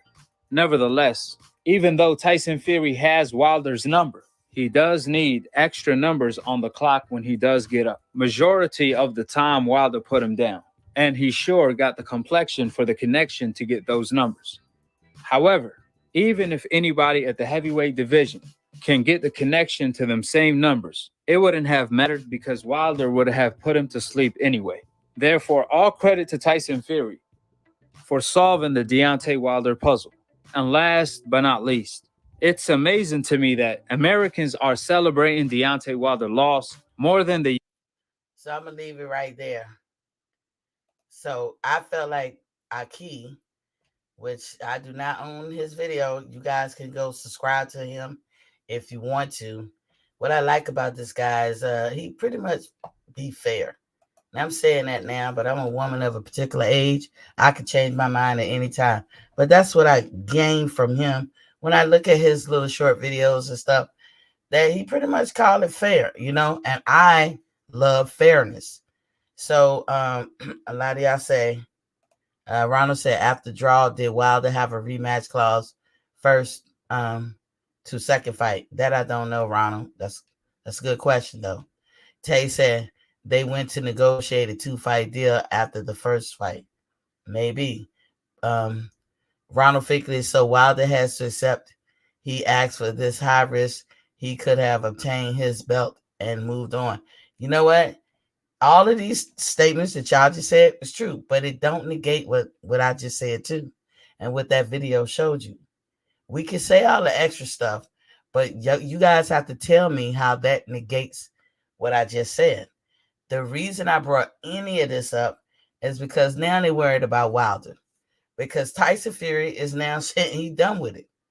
And my speculation, meaning i.e. my guess, my educated guess, is that Tyson Fury is saying all this shit because he's still a cokehead. He still want to do the drugs and drink and all that. And y'all know for yourself, as a boxer, that's just not conducive to your career. I put the link in the chat if you guys want to cook on it or this, that, and other. But that's what's going on. Mauricio Sulaiman, I just showed you how he a money grabber. I just showed y'all. Another thing I didn't say about Mauricio Sulaiman and WBC. If you're a challenger and you're fighting for a vacant belt, the WBC, or you're fighting a champion who has the WBC, or you're fighting to be in line, or whatever, if you're dealing with the WBC period, you have to pay sanctioning fees too as a challenger. You also, as a challenger, a belt holder, or fighting for the vacant belt, you have to pay for everybody who stands to make money off of you fighting, 3%. That means you got to pay them some promoters for your promoter, because he's going to make money because you made money. You have to pay for your team, your manager. Your manager or your trainer. Anybody who stands to make money from you doing this fight, you have to pay for them too. Do y'all see how all that money he keep making? And then he keep turning around and introducing belts after belts after belts. So when I take all of these things into consideration, I see it's a money grab. This is why they're worrying. That's my answer as to why they're worrying about Deontay. They don't know this man's next move, but they know when him on board, money, money, money, money. You know, did Tyson, everybody can look back in hindsight and say, hey, you should have left his cokehead ass where he was at. We can all say that. But that's hindsight. You know, everybody was saying he the greatest. Y'all know Deontay was on some, I'm the greatest. I'll fight any and everybody. We should be happy when a fighter act like that. So, but I mean, it's proven now, it's in the history books, that maybe you should have left that one back on the couch. Ronald Finkley say they just boxers to me, not role models. Yeah. T. Barrett said, yup, Fury need help to win, and he knows it. Yup, he couldn't just fight straight up. I put the link in the chat, you guys. Once the ref picks up the count, that's the official count. No, then why is it? How you gonna pick up a? Tell me how you pick up the count. Explain that. Referee Mills Lane rarely told the Associated Press. You got to explain that. You need to pop in. I want you to explain it. You're missing a point, but I want you to explain that. I ain't mad at you, Tay. Come on in. You know I ain't gonna bite. Ronald Finkley. Fury gets away with stuff a lot of boxers do look at Errol. Low blows. Spence never gets points deducted for low blows. I say that too. There's no fairness, just being overly concerned. It's their situation, not mine. Yeah. Tay is in the building. Mr. Tay, how you doing, first of all? I'm doing good, but here's my point. I mean, hold up. How's school before you get into that? Not good. I may be losing my scholarship. Oh, Tay, come on, bro. Yeah. Can't you get it back when you do well later? I don't know. This comes out of this quarter. I have to see. Ooh, Tay, I'm praying for you. Can't do that, but keep Okay. I think I may. Hold up. Let me see. I got it. Hold up. I'm sorry, Misty. I got to check my grades first, because if I get an A in this class, then I'll be set. Then I'll be like not scared and worried. Hold up. Let's pray for an A. Yeah, We praying for an A. I need to get this but it's honestly, I didn't have my 504 like I usually did. So I would have gotten a 4.0 if I would have had that. We praying for an A. And then the count. J. Wayne Citizen is in the building with Papa Key. He said, then get off. I haven't got my grade back. Okay, I think get A side.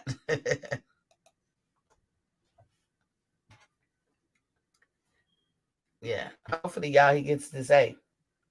He's a young college student trying to make a way for himself in life, and this is where it starts. Everybody don't have to get a degree, but if you can do it, go for it. If you can do it, it can only make things better, but shit happens in life, whether you got it or not. Everybody just need to know that.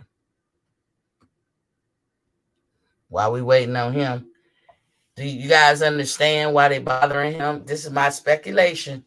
Is that it's a money grab. This is what it is. That's all it is. But once you show me I have no value, I'm not interested in helping you. That's just me. Deontay Wilder has made enough money in his life to not to even care. Now, I can't speak on what the champ would do. That's up to him. But I support him, whatever he do. My son did 1 year, and now he incognito. It get like that, right? It's funny. My kid come home and be like, yo, the teacher did this or whatever. I just look at her and be like, that's your degree. That's on you. I got you there. I did my part. You know what I'm saying? Yeah, they do that sometimes because like college ain't for everybody, but it is good. It's when you think about the people who be most successful or elevate their lives in any kind of way from whence they started, most of them have some kind of education. You can go to trade schools or whatever, but education is education. so they have some kind of education that helped aid it in elevating their current status. And you got to be happy about that. You know what I'm saying? Ron is in the building. What's popping, King? How you doing this evening? I'm good. I'm good. How you doing? And welcome to the building.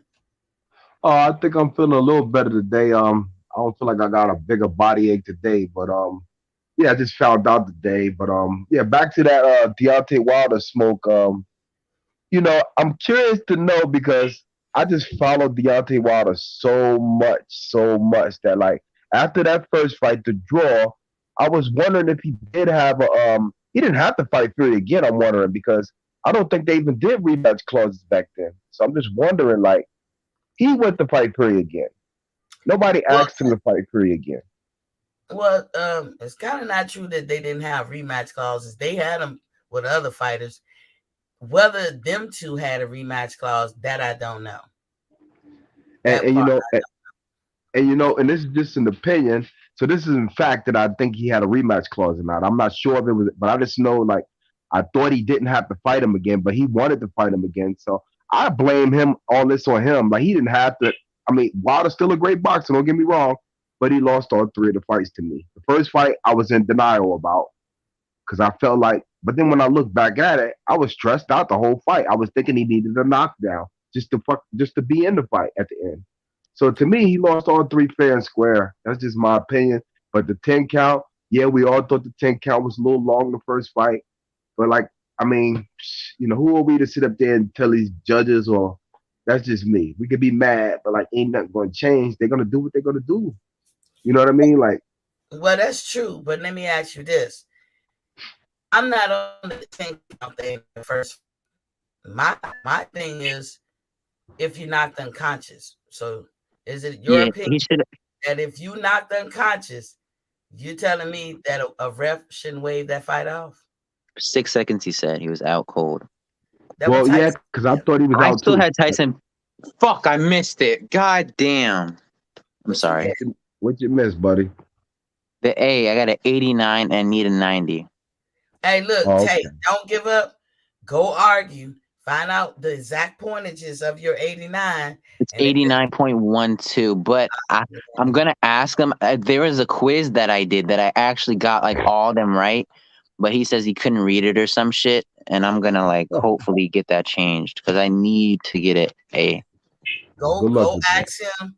If he don't talk to you, go talk to the department head of that discipline, like whether I don't know if it's your history class or math class or whatever. It's my math class. Well, go talk to the department head and be like, please, sir, this is the difference between me maintaining my scholarship. I need this. Sometimes you just be upfront and they may help you. You know what I'm saying? Because with that, if it takes you to 89.5, that's an A.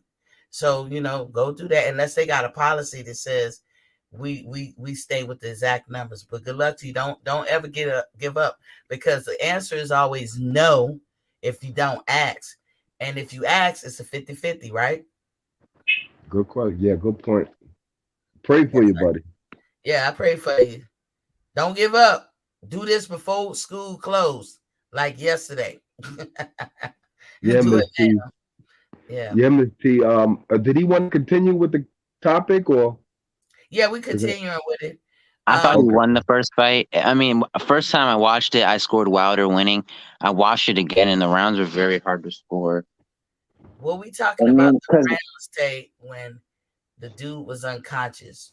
You made a statement, and I said, "Get in here, Tay. You got to explain it." It's 10. It's a 10 count, meaning the ref counts to 10. It's not going to be approximately. It's not going to be exactly 10 seconds. It's wherever the ref picks up at the 10 mark. So what is the? He said his A is 8.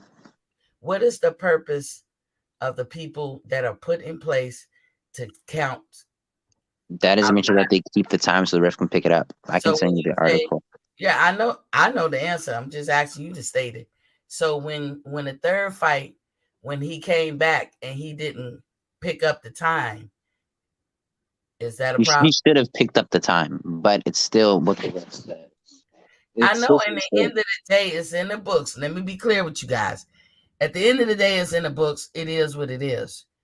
But to say that Deontay actually lost is not a true statement. If the ref don't keep up with the time, and there's people delegated to do that so that the ref can stop doing no counting and do what he got to do to keep order. And when he come back, he's supposed to look at those people and do the time from when they started. If he don't do that, is that fair? Is that cheating? What is that? I It's a think it's mishap on the favoritism. I think it's a little favoritism and or like a little bit of benefit of the doubt because he did look like he was out. You know, if his eyes are closed, he laying on the canvas. To No, we're me, talking about the third fight. oh, the third fight. Oh, you Yeah. think it was a time count in the third fight? When he Yeah, she said it came was back, 15 seconds. when I he mean, it came was 15 back, seconds, but I'm saying the ref makes the time. That's the ref's time. but the ref You has to go by the timekeeper. Otherwise, that's a worthless ass job. There's no reason to have timekeepers outside the ring if you're not gonna listen to They them. gave the ref the time, and for some reason he didn't. I mean, he should have picked it up right then, Then but he didn't. So it's the ref's time. It's still the ref's time. the ball was dropped with the ref. You know what I'm saying? Yes, A the ref's person fault, like but me, it's not Tyson Fury fault. It's the ref fault. And see, a person like me can feel a certain way because guess what? I put $300 down. I don't yeah, have that's why you said. $100 to just throw away and shit. That's my hard-earned money, no right? question. Yeah, no question. Was that the one where the last fight where I think they said they stopped the count or they stopped continuing the count was because Wilder went to the wrong corner, right? Yeah, that's what he said. But you're still supposed to continue the count. You're still supposed to continue the count from where you last got the timekeeper. You should have kept up with the thing. This is where I give refs latitude. You have some refs, and I've seen them. I can't really make an argument because they say count to 10. You have some refs that go 1, 2, 3, 4, or they do it at this pace 1 Mississippi, 2 Mississippi. I can't argue that semantics. But if I get to 4 and I stop and I go admonish Wilder trying to tell him to go to different counts, you know why I can stop and do that? Because they have counters on the outside of the ring. When I come back to start counting, I look at those counters, and if they're on 8, then I go 8, 9. I don't go back to where I stopped. Because clearly when you got up at 4 and went over here, those are seconds. That's time. Right. See, this is above my pay grade because I look at it like this. The only person I look for to count is the person in the ring. I'm not thinking about nobody Yeah, else. that's what I'm saying. When you're watching a fight, you're watching the dramatics, you're watching the guy on the ground, and you're thinking to see what the ref is going to do. The person that's right there in the ring is going to do. You're not thinking about nobody outside the ring. If he decides to have a break in his moment, it might be wrong, but at the same token, that's the only person you're looking at. You're not thinking about nobody on the outside having any control over that situation. At least I'm not. I'm looking at the dramatic that's going on in the ring and what we expect to happen, either the count out or the person get up. So I just think it's too much emphasis on counting anyway. You know what I mean? Like it's about the fight to me. You have to But put yeah. credence in it because that's part of the fight game. You have to have judges, you have to have refs, and they supposed to follow some kind of guideline. You got millions of people placing bets. This is where it gets That's true. Yeah. This is you're playing with people's livelihood. You know what that ref does don't just affect those fighters right there. That affect their family, to the kids, to their livelihoods, to their career. You know, it affect all us millions of fans who put money into it. Now, why should I go bet? To all the bettors in the world, why should you go bet now when you already know it's gonna be unfair? You don't think I wanted to win? I wanted to win. And that's why they say play at your own risk. Yeah. Yeah, you gotta be. And when he missed that count, I lost $300, but I could have had $1,400 off of that. Or you bet on the round, or you bet on the stoppage. I bet on the round. I broke them up in 3s. Okay. Or 4s or whatever. You know, because 12 rounds. And I I did $300 for a span of rounds. And I was like, if I bet on the knockout. I like parlays because they're cheaper. Parlays are cheaper. Like you can put $2, $3, win a lot of money if you just get 3 or 4 fights right. Like in a row. Like A couple of them could be like UDs. One could be a KO. But you can win like bigger money like that way, like off of $2 or $3 or $4. I like those bets over those. I don't know. I just don't like. I want to pick right now, and I want to pick Crawford versus Spence, but I want to pick like maybe like a stoppage, like an 11th round or something. But, like that's just me dreaming in my head because is that really going to happen? You know what I mean? See, this time I'm gonna bet the rounds, and I'm Yeah. gonna bet Crawford for the win. Yeah, I wouldn't I bet heard it that. stop. I think it's too hard to stop Spence. He seems like he's a very great recovery. But you think about that's a lot of money if it is a stoppage. I would It think. is a lot of money. So I'm gonna do 500. But if they gonna cheat, come on, bruh. Let me tell these refs something if they listening. You are fucking with people's lives. Now I don't condone violence. I don't advocate for that or nothing like that. But Yeah. I'm just one person in America. I Yeah. can't say dude ran the corner, don't condone violence. You get your fucking, we're gonna just say, whoo. Yeah. Allegedly. You say, Allegedly. yeah, allegedly, you can get some whoo for motherfucking lives. And you shouldn't do that. You make the whole thing not worth even doing. And betting is $1 billion business. So you fucking up that brand. They need to get better with that shit. What was I gonna say, man? Y'all cheating me on my $300. Hey, what's it? I bet it at the MGM. Oh, yo, run me back my money because that shit was a cheat. No, all bets are final. We had to go with what the ref say. He cheated him. To me, had he did his job, Deontay would have won that round or won that whole fight. It would have been a knockdown. I'd have got $1,400 off of $100 bet. My only thing is that if they're let's say that they did count the time up, would Tyson Fury have gotten up in time?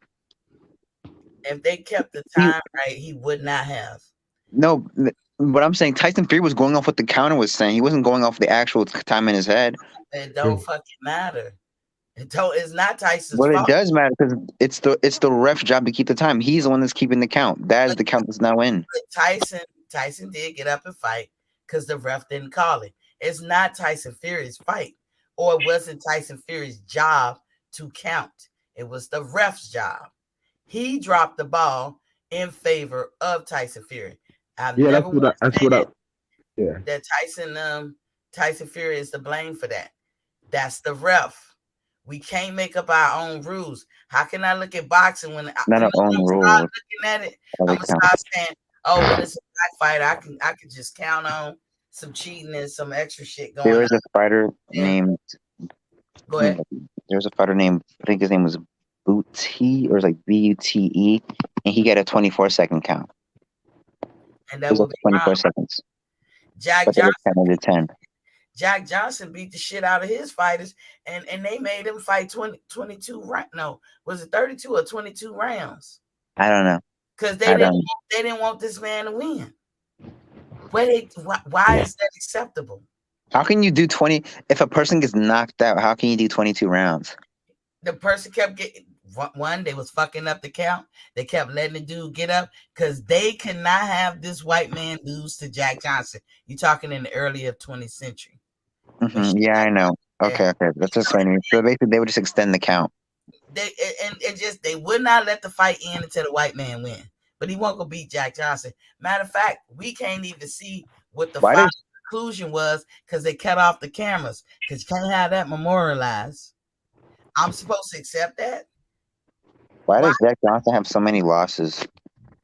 I was looking on his resume. He's fighting a lot. I hear. I've been studying about him lately, but I hear he's fighting a whole lot. Yeah. Arguably, I just broke even, like, because I lost the first 2 fights. I was betting a lot on Wilder, but the third fight I decided to go with against Wilder because I just felt like he was losing too many rounds. So that's the reason why I changed my stance on Wilder, because I feel like you have to outbox your opponents in rounds first before you think about a knockout. So that's why I kind of went with Fury, because I just felt like Wilder just was not winning rounds. You know. I'm not even mad at that. I like complete fighters. I never stand up here and say that Deontay is not a complete fighter. I love his story. I love to the boxing world. Tyson Fury is a better boxer. I give him that. But Tyson Fury, if you're a better boxer, just be the better boxer. You don't have to cheat. He is a known cheater. He's a cokehead. He is a drug cheat. His own Coke is not country. cheating. So his integrity or his credibility is shot. And then you got refs giving him a solid. You got other people okay. giving him a solid. That's not Okay, right. Miss T. Okay, Miss T. We know that boxing is a dirty sport, right? Right? How do you feel about the entire boxing world? Don't you think they're all drug dealers, cheats, and criminals and shit? So what's the difference? Like he can be that, but no, he can't be that, but everybody else can be. No, I don't say that. I I'm mean, saying, that's the whole idea. Like what people trying to do is like put all of this on him. It ain't just him though. He's just the boxer. but when y'all, that's called deflection. We're just talking about this specifically. We could talk about others specifically too. What I'm saying is, I like fairness in boxing. It doesn't I matter to me wish it was. what set you claim. If you do that hard work that it takes to get in that ring and perform, I need you to be treated fair. Both people, my favorite fighter and a person that I either don't like or don't like over my favorite fighter. I need everybody in that ring to be treated fairly and with respect. That's all I want. We don't even know what's going to happen this Saturday. You got to think about it. Shakur Stevenson is going to have the foot on the gas the entire fight if he want to beat Valdez, because Valdez just won. He barely won. He didn't even win the fight he had last time, in my opinion. I feel like. Oh, okay, but I feel like Valdez also is different. I mean, Valdez versus Shakur is different. I feel like Top Rank is betting more on Shakur than Valdez. I feel like he's the guy that they're going with now. Yeah. I'm a root for Shakur because y'all know I don't like cheaters. Valdez tore his draws and he didn't get held accountable. Now I can deal with cheaters who get held accountable, pay their debts to society. You can get I'm a believer in second chances, but you didn't pay your debts to society in the boxing world. So I ain't like you. You know what I'm saying? So I'm sorry, I'll let you go. I'm going for Shakur Stevens. And if Oscar wins, I mean, Oscar is a good fighter. He is a good fighter, despite the cheating. He lost that last fight where they let him cheat and get away with it to me. But he's a great fighter. Shakur is too, and we about to see. He looked more. I'm sorry. Go ahead. Let's see. I watched. I was a video of him fighting younger when he fought a southpaw. He looked way more slicker then as compared to now. He's using angles and using way better foot movement. So my other question is, okay, didn't Tyson Fury pay his debt to society with the punishment that he got? So is he still a cheater or no? Where does the cheating stop? He hasn't tested positive in a long time, but he did cheat before. So is he always still classified as a cheater, or can he be like he's not a cheater at this moment? I can answer that real clearly. Yeah, I have a question. He did not pay his debts to society. When he came in there with a detached thumb, he was allowed to fight. Oh, I'm talking about the Nandrolone thing. No, he didn't. I don't know how they lifted his ban because I'm not privy to that. But he didn't go through the full court process. That's why he left the UK and came to the United States, because he was banned in his own country. But isn't that okay? So he was banned in his own country, right? He couldn't box it for a while. Mm-hmm. In your eyes, even though he was banned, since he didn't go through the whole process, he is still not paid his debt. Right. Okay, that was my question. Yeah. Yeah, I feel like what they did. So if he would have went through the whole process and still got banned, you'd be like, he paid his debt. If he'd have got held accountable, period. I mean, he was banned. So if he would have got banned, he would have paid his debt, like by the court. He didn't get held accountable because there was no court decision, and it should have been. Yeah, I don't understand it. I just remember him dropping his belts, like no, I knew the Nandrolone thing. Yeah. When they wanted to test him, I think. Yeah. So reportedly, he got the mafia to stick the dude up. Like, the dude was scared for his life. The farmer who lied about the fake. He's a cokehead. I don't care that he's on coke. I mean, a lot of people are on coke of boxers. Like Dave Benavidez is on coke. I don't care. But see, I do, because Mike Tyson was on. When you on coke, you don't feel shit. See, that's the thing, Miss T. It's like this stuff is gonna So what constantly keep drugs are we happening. considering? Yes, I'm saying. So what drugs are we considering like cheating for? Hold on, we gotta let everybody talk. What you say, Ron? What you say? See, that's the thing. Like these type of things are gonna keep happening. And I mean, I understand that the sport needs to be cleaned up, but it's like, yeah, you can micromanage it slightly, but I just feel like it ain't nothing new under the sun to me because it's like he said from back in the day, things were happening with people like on coke and this and that. It's just gonna be an ongoing effect, and like I just look at this as just another, a needle in the haystack that we're gonna always have a situation where somebody's gonna fail, somebody's gonna be like doing the wrong thing, or and our favorite fighter might even get cheated because we see that happen a lot. I just roll with the punches when it comes to it now. And I kind of like understand Deontay Wilder's situation, but I feel like he could have avoided that situation, but he chose to fight Fury again. So even though he knew all of this, I'm not going to like look at him as like this victim when he already knew what was going on and he didn't want to get richer. I paid for the fight. That's all I do. I'm just the consumer. So I try not to get caught into this like these guys are getting treated unfair thing because I feel like they know what they signed up for. But here's the thing. That's that can be considered a pessimistic point of view, right?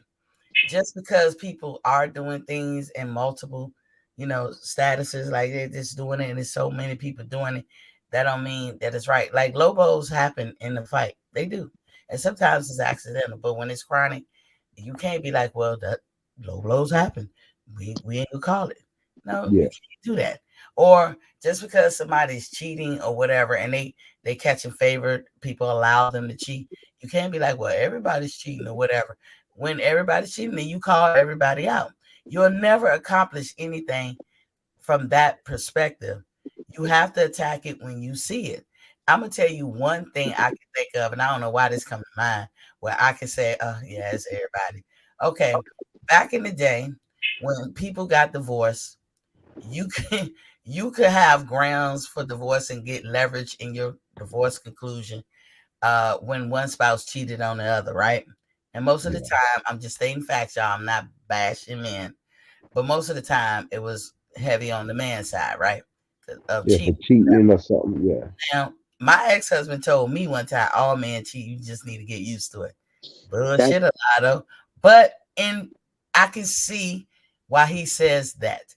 Now, nowadays, when you go to get a divorce, I don't care what the dude do to you. And I'm speaking from a female point of view. It goes both ways. But I don't care what the dude do to you. They will put their irreconcilable differences. They're not holding nobody to a charge. And they just go ahead and let you divorce. When back in the day, you got caught, cheating or whatever, you lost some leverage in that shit. So not in Vermont. I would say nowadays, for me, I just say, hey, it is what it is. That's always gonna be the case. ATL, hold tight. I say it is what it is. That's something people do. To me, that's not a punishable type of offense. You just gotta hope for the best that you don't have a spouse that engage in that. That's all you can do. But to throw somebody in jail or do anything like that, I ain't with all that shit. Or to give somebody extra leverage because that's what they do, I ain't with all that shit neither. But you have crimes of passion. You can get off. I don't know now, but it used to always be. You could get off from walking in on your wife or your husband and blasting everybody. Well, I'm glad that changed. That changed. No sense. But you remember, it used to be like a man could do that. It used to be like that. Well, not I'm a glad woman. A woman cannot kill her husband. Like, that's dangerous. A woman can't what? So probably feel like a woman couldn't just go up there and like cheat or kill her husband and get the same punishment as a man during that time. No, back then it's called crimes of passion. You're not in your right mind. I mean, there's so many crimes of passion now. But now I don't know if they're doing it like that. But I remember back in the day, you could get away with murder on some crimes of passion because they consider you temporarily insane. Yeah. They have changed that or whatever. But that's one of the things I'm like, everybody doing. I mean, look, why we arguing that? I agree with the courts. Irreconcilable differences. Call it quits. You go your way. You go your way. Pay for what you're responsible for. Let it go. But when there's obvious offenses going on, you can't do that. Hey, ATL. What up? He got in touch with me. He asked me for your Cash App, and I had it written down where you had ATL Shawty. Uh huh. Y's in it. Is that true? Well, no, ain't no Y's in it. You know, Okay. It's ATL Shawty with 2 Y's at the end. 2 Y's at the end. Yeah, that's what I gave him. But I told him I'm going to double check. The last thing you want to do is send some money to somebody else. Yeah, So, I hate that because it's hard to get it back like after a couple of days. So he got in touch with me to find you, and so he can pay you. Okay. He ain't ducking you. So, Miss T, I'm gonna get back in the chat. I appreciate you having me on. I just wanted to come in and chime it up on that whole Wilder situation about the contract because I wasn't sure if it was like just the one fight and then he didn't have to rematch Fury, but he didn't wanted have to. So I mean, so yeah, all I right. mean, but him, thank you for joining and everything. I respect y'all's opinion and everything. Anybody can join in, but just keep in mind, hindsight, we can look back and say, well, we could have, would have, should have. His calculus was everybody y'all say the great, put him in front of me, line him up, I knock him down. Now we can look back and say he should have left his ass on coke on that couch because he was a coke. He was a cokehead when Deontay came to give him that opportunity. He had to get in shape and shit. But, he learned a lesson. Deontay, I'm sure, learned a lesson. But from my point of view, he brings the money. Deontay Wilder can go fight anybody for no belts. And that shit gonna sell. I don't know. I don't think that bomb squad got as much mustard on it as it used to. He lost the fight. Yeah. We gonna see. But let's go by historical records. He sells. And the WBC knows that. Yeah, he sells. So that's why the WBC is worrying about Deontay Wilder and all of them. That's why they was worried about him, trying to make him, in line. Deontay Wilder's still the face of boxing. Yeah. Well, everybody thinking about him. Everybody thinking about him. Shit, I don't know where you been at. I ain't going front. Everybody is thinking about him because he want to come back at the last minute. Is he coming back in 2022? Nah. Is he going to come back in 2023? He don't want to come back at the last minute. Tyson Fury asked him to come back, just like he asked Tyson Fury to come back to the sport. He's 35 though. He's Wilder 35 now, ain't he? It don't matter. heavyweights they age slower, like they, Floyd fighting still. He about to be 44. What's the difference? See your question, Tay. If he was on heroin, that's even worse. He's a drug addict, and you gotta think when you're trying to be a boxer and you getting ready for a fight with all the stalls and who's a drug addict? Tyson Fury, he admitted that he did he was like every man does crystal meth. I did coke. If he did that, I did weed. That's what he said. Yeah, it was like black tar heroin. He said that, and he was like he said everybody does drugs. But here's the thing: if he's doing that, how do you train for a fight? Like with all the I don't know. He's still winning fights, so who cares? It does. You can't say that. Oh, you cannot say that. I don't know how you say that, Tay. If he's doing that, that's not good for him in the long run. It's not good for boxing. It's not good for boxing, period. But it's not good for him as a 30-something-year-old man that takes his toll on your body. He know it's taking a toll on his body. That's why he keeps saying he gonna retire. Because he want to get back to coking and joking. That's what he wants to do. And you can't do that and train for a fight. That's said coking and joking. Coking and joking. That's why he could consider retiring. But it does matter, Tay, because if you own drugs, you don't feel shit. If you don't feel the nigga punching you, you understand? Are you? That's what my question is. I don't think so. Are you saying is he after these fights? Is he testing positive for cocaine, or is he on his own time getting coked up? Tyson Fury can't do the cocaine and stuff when he's in between fights. He can't. That's what I'm saying. So then, how is he? So when you're talking about he can't feel nothing. Well, shit, it don't matter because he's not even on cocaine during that time.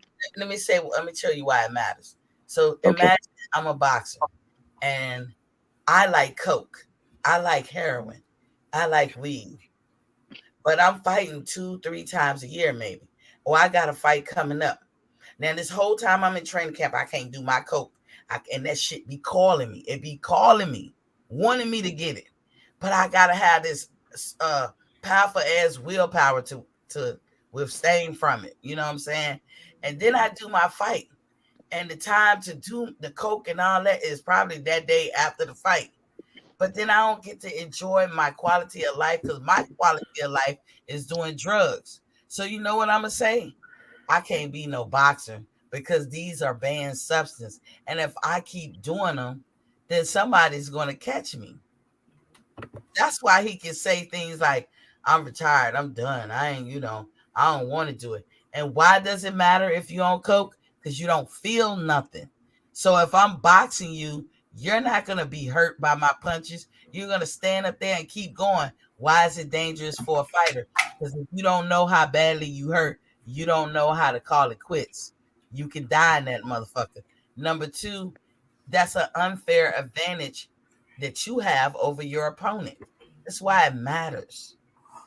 That's what I'm saying. I have a question. So again, to my point, is he on coke during the fight or is he on coke after? If the fight has already took place and he's not reaping these benefits, why does it matter? Because you're not allowed. You're not allowed.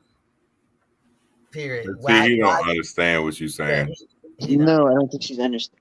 I mean, he's not allowed to do it lab, but it's not giving him any physical advantage during the time. So I don't really care. It does because that shit lingers. It does not linger for that long. It does not. does How long is it lingering for? A couple, maybe a week. Have you ever tried coke before? No, but I'm pretty sure I can look up the effects of cocaine. There's like studies about how long it's in the body for. That doesn't mean anything looking it up. Yes, it does. Why would a scientist taking a study and you're going, okay. Dude, have you grown up around cokeheads and crackheads? And yes. No. Yes. Apparently not. Then you ought it's to know. Not gonna. How long do you think he's on coke? Yeah, 3 days. Not gonna fucking last a whole month. Dude, it's like how. So is he taking the cocaine during this training camp or is it after? So look. If a person is coked up, okay, that's they got all that shit still in their system or whatever. For how long? So again, how long? 3 days. Listen, so for 3. Okay, I'll let you go. Then I'll make my point. Right. If you all coked up and everything, because you don't know if you got that habit, you cannot call it when they're gonna take the drug or not. You can't call that shit. Hey, Ronald Finkley said, "Hell yeah, I tried it." Shit. They can take that drug the night before. When you're in a person, you cannot call or qualify when where that person is gonna take the drugs. Now, if they don't test the day before or 2 days before, and the dude did some drugs, fight is over. It's in the books. We already see that they don't like to reverse nothing in boxing. So now you in there. What about, like, I'm gonna bring up Ray Boom Boom Mancini. The whole reason why they went from 15 rounds to 12 rounds. Okay. I don't know what the other guy was on or what he was doing. I don't know even if Ray Boom Boom was on. I'm gonna consider it was a fair up and up fight, but something was lacking. Motherfuckers can die. Do you know that it affects the person who killed the boxer as well as the boxer and that boxer's family? This shit matters. You can't be that person and say none of this matters. That don't make sense. It's not allowed. That girl didn't go to the Olympics out of Texas because why? Ronald. I don't know what he's talking about. Who all know and have smoked weed? Have you smoked weed before? No. Okay. No, nigga ain't did shit. Weed can last in your system. I've taken edibles and not actually smoked weed. That ain't. I only taken enough to get me really high. Weed, man. Well, like you fucking square. What do the books tell you how long weed lasts in your system? Bro, nigga square. It's like ain't did nothing. Not like maybe a day or two. I don't know. I don't think it's. I used to think it was a week, but I may be wrong. I want to say it's like not that long. I think alcohol is longer, right? Or it's a day. Is alcohol a week? No. Alcohol is a day. What? Weed is a week. Hey, you're messing up your credibility. Weed. I said alcohol gets out of your system in like a day. I just asked you weed. And then I said weed, I think, is like a week or something like that, or like a couple of days. Your credibility, because weed can last in your system 30 days. Now, in 30 days, your motherfucking ass ain't high. You're back to normal, but it's in your system. So why did they ban her from going to the Olympics? Because it's not allowed. If it's not allowed, it's not allowed. Why did David Benavidez lose his belt for doing coke? Because it's not allowed. But is it giving him a physical advantage? That's Yes. all. I'm concerned about a physical. I don't care if it's not allowed. I'm talking about, is this giving him a physical Yes. advantage during the fight? Yes. How? You So don't my feel question again is to you: is he taking cocaine Nah, dude, during his training camp? Yes or no? And up to the yes. fight. What if I say yes? Then what it is? What's your proof? I would ask. What's your proof that he's Then doing that? what's your proof that he not? Because he's not testing positive.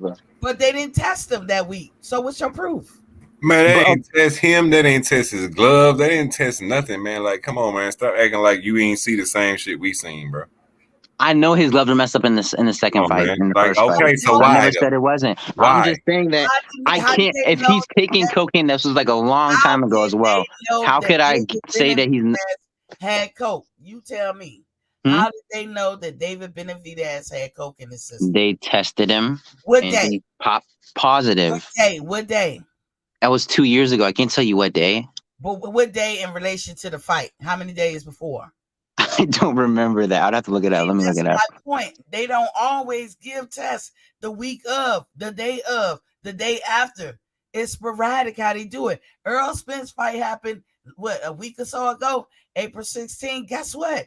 I have been checking the list to see if he was on the list. I seen a letter that he's in the program, but he's not on the list that shows he's negative. But that WBC list also said if it's something adverse, they would never put that out. I'm not saying that he had an adverse test result. All I'm saying is he's not on the list. So either they test him or they didn't test him. They don't have to. They randomly test. And you cannot put credibility on a junkie. You just can't. You cannot qualify or quantify when a junkie gonna do drugs because they have an addiction. If they do the drugs the night before the fight, the morning of the fight, they gonna come in looking normal because that's what they used to. And if you on coke, you don't feel nothing. Now, how is Isn't he that not a junkie anymore? Huh? Isn't he not a junkie anymore? And he says, like, Christ saved him, he no longer does drugs. Tyson Fury is a junkie. Okay. Make no mistakes. That motherfucker a junkie.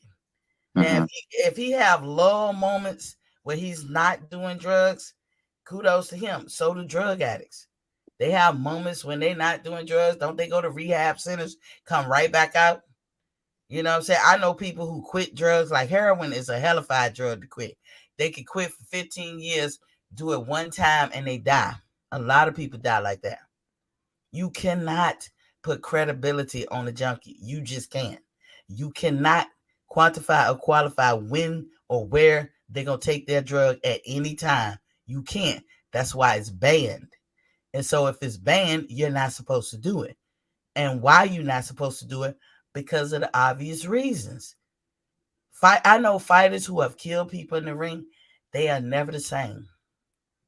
I know you're young, Jay. You kill somebody, you won't be the same. Okay. No matter what a doctor say to you or how you get cancer, you ain't gonna never be the same. You just ain't. But nobody wants it to come to that. This is why they ban that shit. We can't be in the business of saying we don't care. It don't matter. Was he there? Was he drunk that night? Was he on drugs that night? Well, if nobody tested him, we wouldn't know. And that happens all the time. So that's all I'm saying. So it can be 2, 3, or 2. Tell you, we still love you, man. We just debate. No, I'm just saying if he's not getting these effects of cocaine, then I can't judge him off like he's just the coke dealer during that time. If it's on the system and they're checking him between so they gave him a urine test before the fight, for weeks before the fight, Come on, man. before You the just fight, said they ain't even check and his the day gloves, before the man. fight Come after on, he's man. not getting these You effects. think And they I'm gonna going to link check you him this for a article. drug test and you just told me they didn't even check his gloves, bro? They did check his gloves. What Do we you need to what put you just said about the second fight, bro? I said that he cheated. Okay, I so think he cheated, and they said that they checked his gloves. you think they gonna check for his drugs too? Supposedly, yeah. I mean, they check everyone's Supposedly, drugs. just I like think they they would have check for missed his the drug gloves, test. right? I feel like a drug test is way Just more like they check definite for than his a gloves, person right? coming in I'm there just saying, and come on, man. You trying to be real wait, and no, you say, trying to say your point. Then I think I'm pinpoint one missing thing. it. If Say he your point. cheated with his gloves, why he can't snort cocaine while he fighting? It's two different things. Like It's what? not. It's Because cheating. It's cheating. Period, bro. you're not. That's the false Stop equivalency. trying to You go know, around the shit. It's cheating, bro. He cheated. So why wouldn't he yes, you snort can say cocaine you before cheated, a but just fight, because bro? you do one, just because you smoke weed, does that mean now that you go out and rob people or you kill people? No. It's You're the same making exact a thing. narrative. You're Just making because he You a is going a narrative. drug, somewhere else just with this because he shit, is bro. You're making a You're a not narrative. trying glove to be cheater real doesn't mean about he this shit. tests positive. Hold on, y'all. Tay, you are deflected, and you're making a narrative that I'm nobody's. not making a narrative. I'm using an No, analogy. you said just because he smoked weed, he gonna go out and kill. What, I mean, Rob? that's an analogy. I'm using an analogy. I'm saying just because a person smokes weed, That's all not an now I'm analogy trying to because I don't say, smoke weed and goddamn yeah, did so then other are you killing extra people? The activities, and answer it is ain't no. gave me no Two to do that things. shit. One thing can be But true I and know one what thing the could be fuck Miss false. T He talking about. can be on drugs and he can cheat with his gloves, but not be a drug addict anymore. He told you he a drug addict. What the hell else you need to know? Okay, he told me he was a drug addict in 2015, and even if he is, if it's not during the time frame, I can't say that it's going to give him a benefit during the fight. So I don't care. Listen, this is why I'm saying you're showing your credibility, because drug addicts, you can't say nothing like he was in 2015. He has never came back and say he totally off it.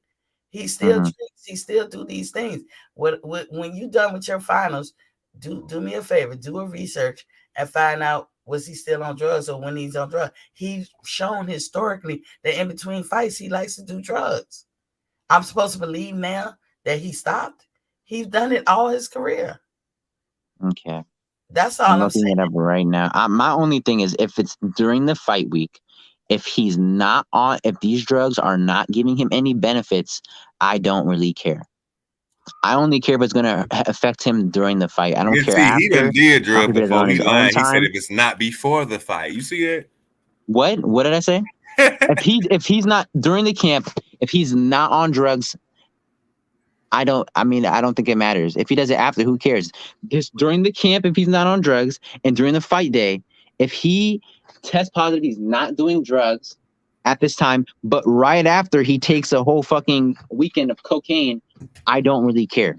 So do they test you before you walk into the ring? Yes, they tested. It was the day. I'll show you the article. He got tested before you walk for into the ring. fight. Do they This test is what you? he actually tested positive for I'm the asking second you fight. a question. Before they walk in the ring, do they test you? I don't know. I'm probably not a day. I couldn't give you a certain answer. I'll look it up. But this is what it said. Before the second postponement, he got tested for cocaine and he popped dirty. No, I'm Let me saying look in up the exact general. thing now. In general, not even just Tyson Fury, anybody. Before you walk in the fight, do they drug test you? Yeah, I'm pretty sure. I heard Marissa someone actually say that after the fight they get drug tested. I think. No, I said before you walk into your fight. Let me check. I know after. It's a lot of troll junkies. I remember specifically goons from social media hacking my Facebook account that said all because you go against their thought process. Especially for the WBC, he said they do it right. His gloves, he supposedly returned them to Fury after their assessment. And he said that's all you can ask for from anybody if you clean during an actual fight camp. These guys aren't role models. Drugs are not allowed, dog. Period. They're not allowed. You're not allowed to take a test with a key. Whether the teacher catch you or not. If the teacher don't catch you, it don't mean it's not. Who cares? If I didn't come in the test, I found it. And it says the WBC uses the agency as a part of its clean boxing program period, which begins 1:59 p.m. on the night before the fight. The night before the fight. Yep. So if he's passing this test, he would not be on drugs on that time. So you missing my point. This is what I'm saying. How? You missing my point. Asked me a question and I gave you an answer. Listen. You just said the night before the fight they give you a test. And then after, then I'm gonna look up after. I'm gonna do after the fight now. So okay. And this is everybody, right? This is everybody. This is what the WBC does. So every time he's fighting Wilder, he would have tested positive. He would have gotten tested. Or being in the WBC in general. Let me check for all the other boxing organizations.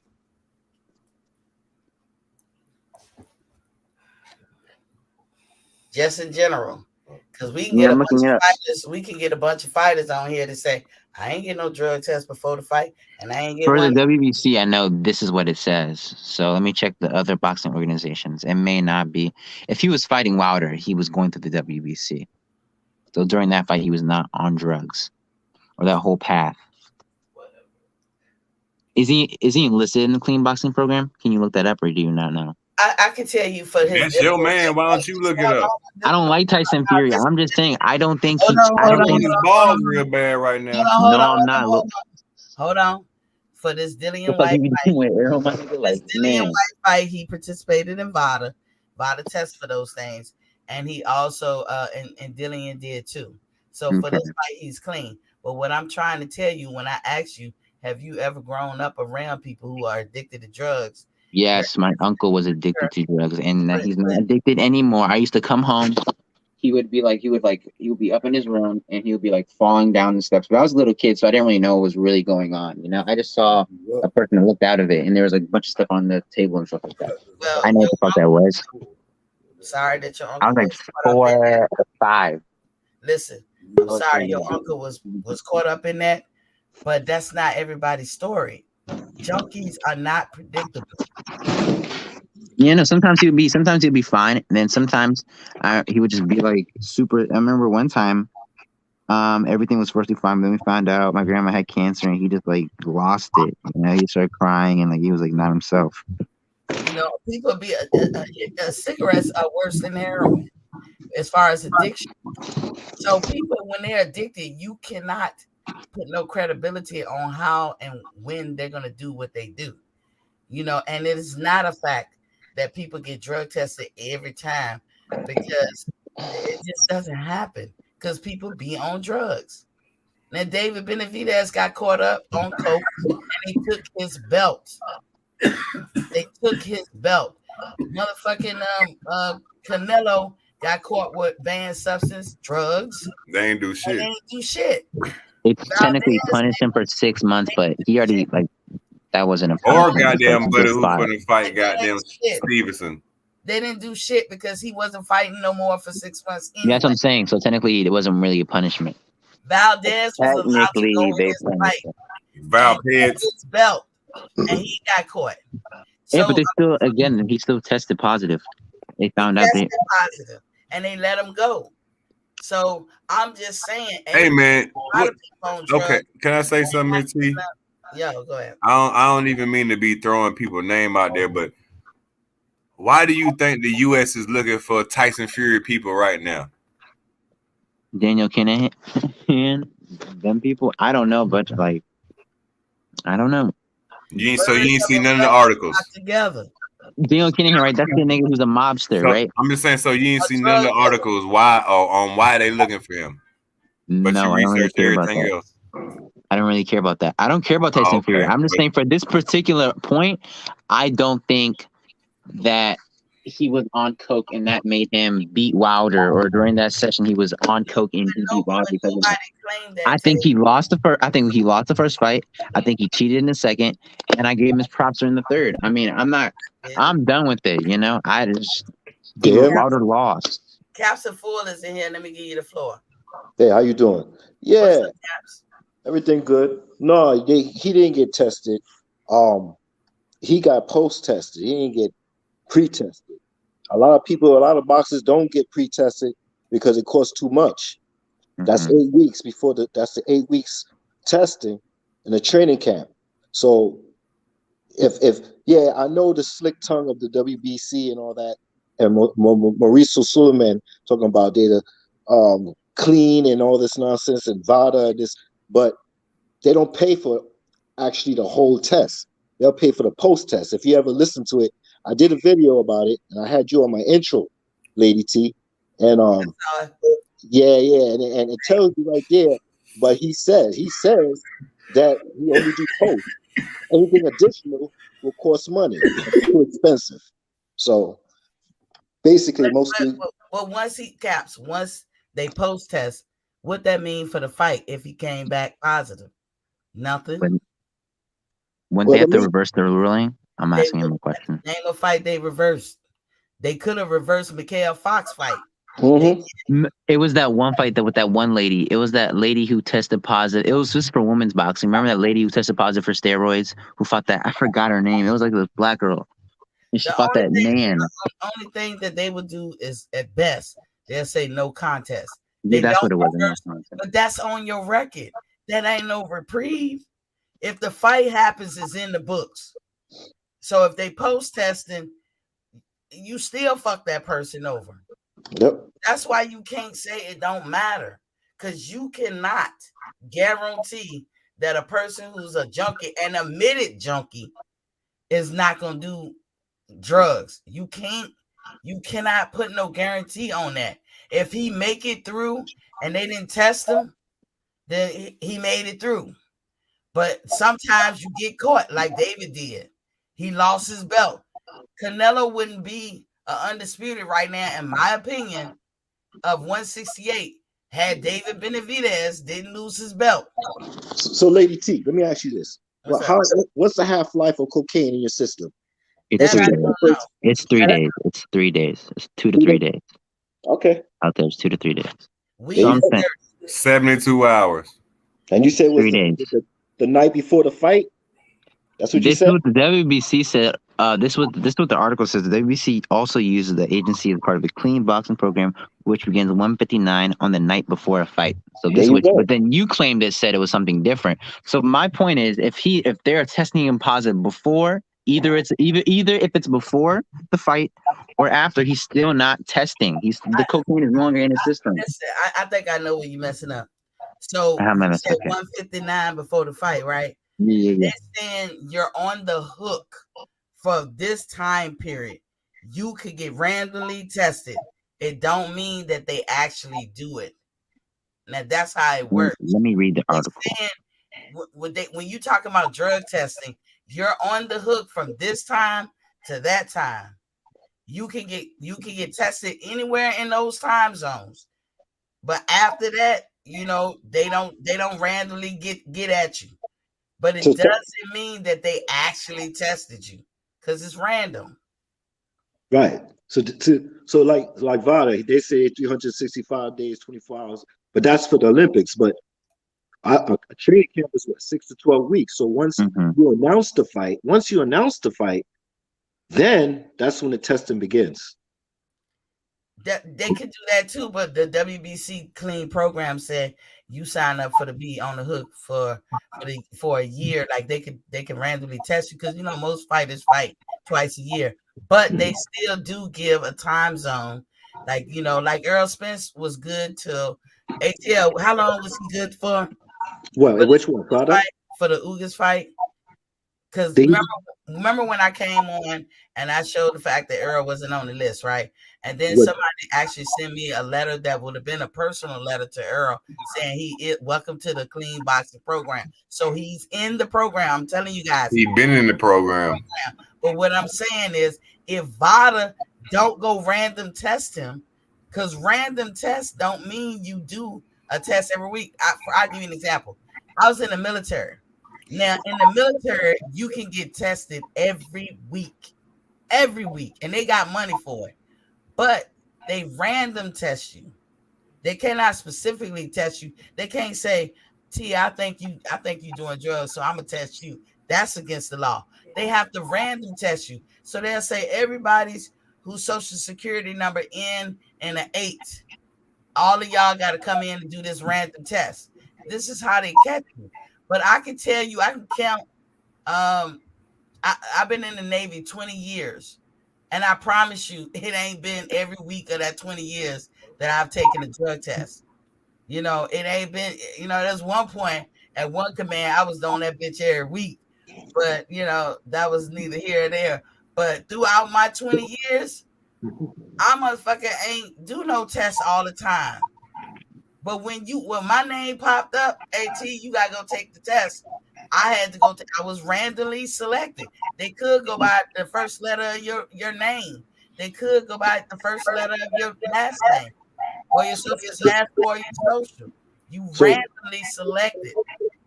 That's what I'm saying. So let me ask you something. Is this clean boxing program? No, it's in I'm sorry. Hold on, Tay. What's the say, Caps? The clean boxing program, right? Who is it affiliated with? It's affiliated with USADA, VADA. It's Vada. affiliated with VADA and the Okay, WBC.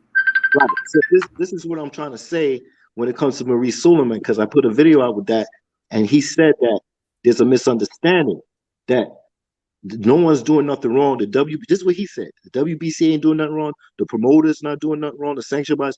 He said that at the end of the day, everybody is not breaking the rule because they're doing post-fight testing. Mhm. He said the additional test is optional between the promoter, the sanction body, or even the boxer, as we know, like Wilder. He took his hand in that situation with one of his fights. So I'm just saying that I heard that it's like about $30,000 to $40,000 to do the pre-test, the 8-week random drug test. So I mean, where's that money coming from? It's probably coming out the fighters' purse, out their own money. And ain't no fighter gonna keep on, paying for this shit and all that. That's a good question because WBC is collecting a lot of sanctioning fees. You would think that they would be paying for their fighters' drug tests. But if the fighter got to do it, why the fuck would they want to do it? Especially if they taking the drugs. Yeah, and so one other point, when I say there's lingering effects, Tay, look, if you ever seen a person who was addicted to drugs real bad and been on it for a couple of years or whatever, and they move their mouth funny, y'all know how to spot fucking crack mouth. That crack mouth or something. Yeah. Or like I can look at young, like, no offense, because I have not met, I'm just telling y'all what I know. I have never met a black person that seemed to be the drug of choice for on meth, right? Oh, okay. But I've seen a lot of white young people, and I'm looking at them, and I'm like, without the drugs, you're a beautiful person, right? But the drugs ate their ass up. They missing teeth. They 22 and they missing teeth, or they got teeth like a 60-year-old. I be like, what the fuck? That's one of the telltale signs. You know what I'm saying? And it stays with them. There's lingering effects. I knew a dude who used to do drugs so much. He got off it because he needed to, but a nigga couldn't walk right. He's standing still, look like a regular person. He started walking, he's shaking. He ain't no more good. I'm telling you, this shit have lingering effects. And you don't want, whether it's lingering effects where it's to his advantage or to his disadvantage, no other boxer wants to kill another person in that ring. Drugs will degrade your body in such a way. You putting your life. Boxers are not the same when they kill somebody in the ring. You have to assume that. I don't know any boxers like shit, like on Rocky when he said if he dies, he dies. That shit was for TV. A lot of boxers never the same. They quit boxing. They, or so they just can't take it. It's human nature. So this is why that shit is banned.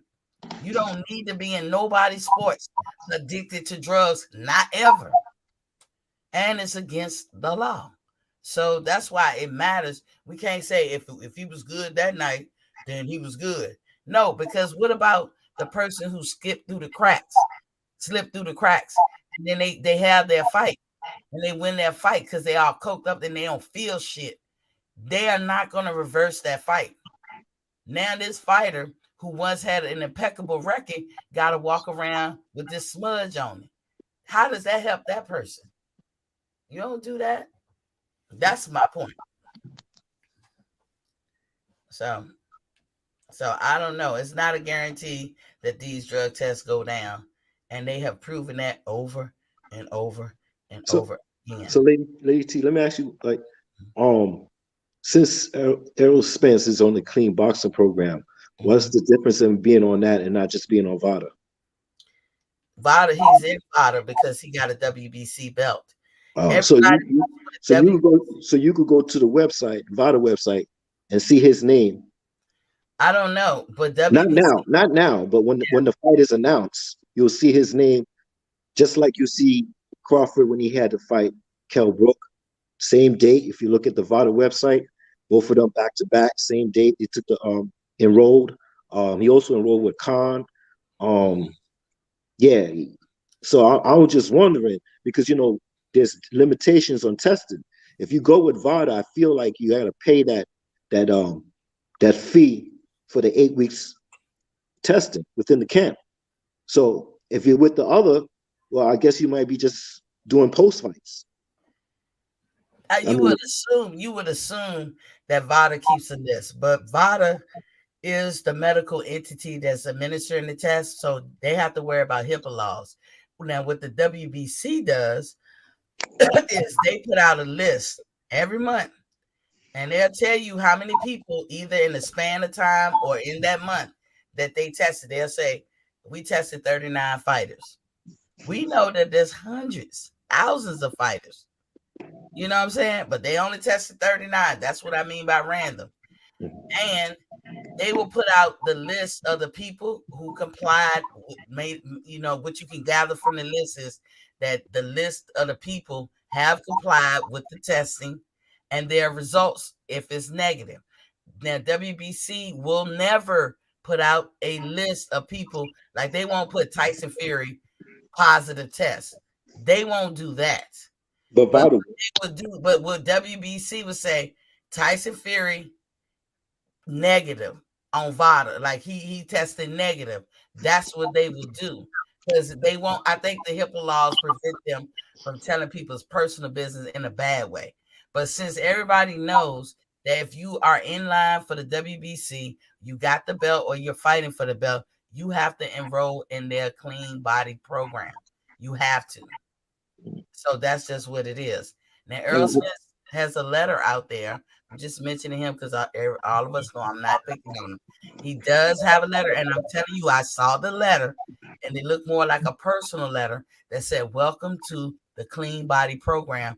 And it was for this time frame before the Ugas fight for this year.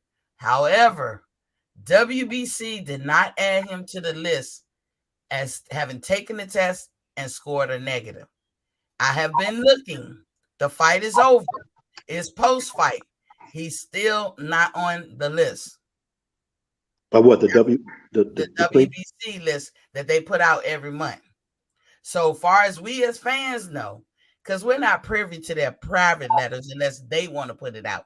But as far as fans know, Errol Spence is not on the list. So we have to ask, did he take the test? So let me ask you, so to go through all that foolishness, wouldn't it just be right to just go to VADA? Because now everybody see your face planted on VADA for the next fight with Crawford. When that fight is situated and announced, when it make, now you have no choice. You know what I'm saying? But the other one is all this nonsense and buffoonery. Like, you don't know. 1 minute you say, well, he's with the clean boxing, but he's with VADA. But then you see VADA doing something over here with Shakur Stevenson, Devin Haney. You see their pictures in the website. I'm confused, Lady T. I'm like, which one is it? Like, is he on VADA or VADA half VADA? I'm like, full VADA, half VADA. WBC's list, because they work in conjunction with VADA. That's the people they use. Yeah. So VADA tests them, and VADA gives the results to the WBC and whoever. It's either going to say negative or positive to WBC. You're right. Camp and all them. But to us, WBC will only list their name and if they score negative. They will not list if they score positive, because then it's like a HIPAA law. So if you're the medical facility, i.e. VADA, you can only put out so much. Right. Because those are definitely, you're a medical facility, you definitely can be in violation of VADA laws. You know what I'm saying? VADA is supposed to report to the WBC, the person and their team. Now, what WBC do with that information is on them. VADA do not have to talk to everybody else. But if VADA, because I don't know this, Caps, if VADA has a list that shows everybody and all that, then if you know what that is, put it in the chat so we can go look.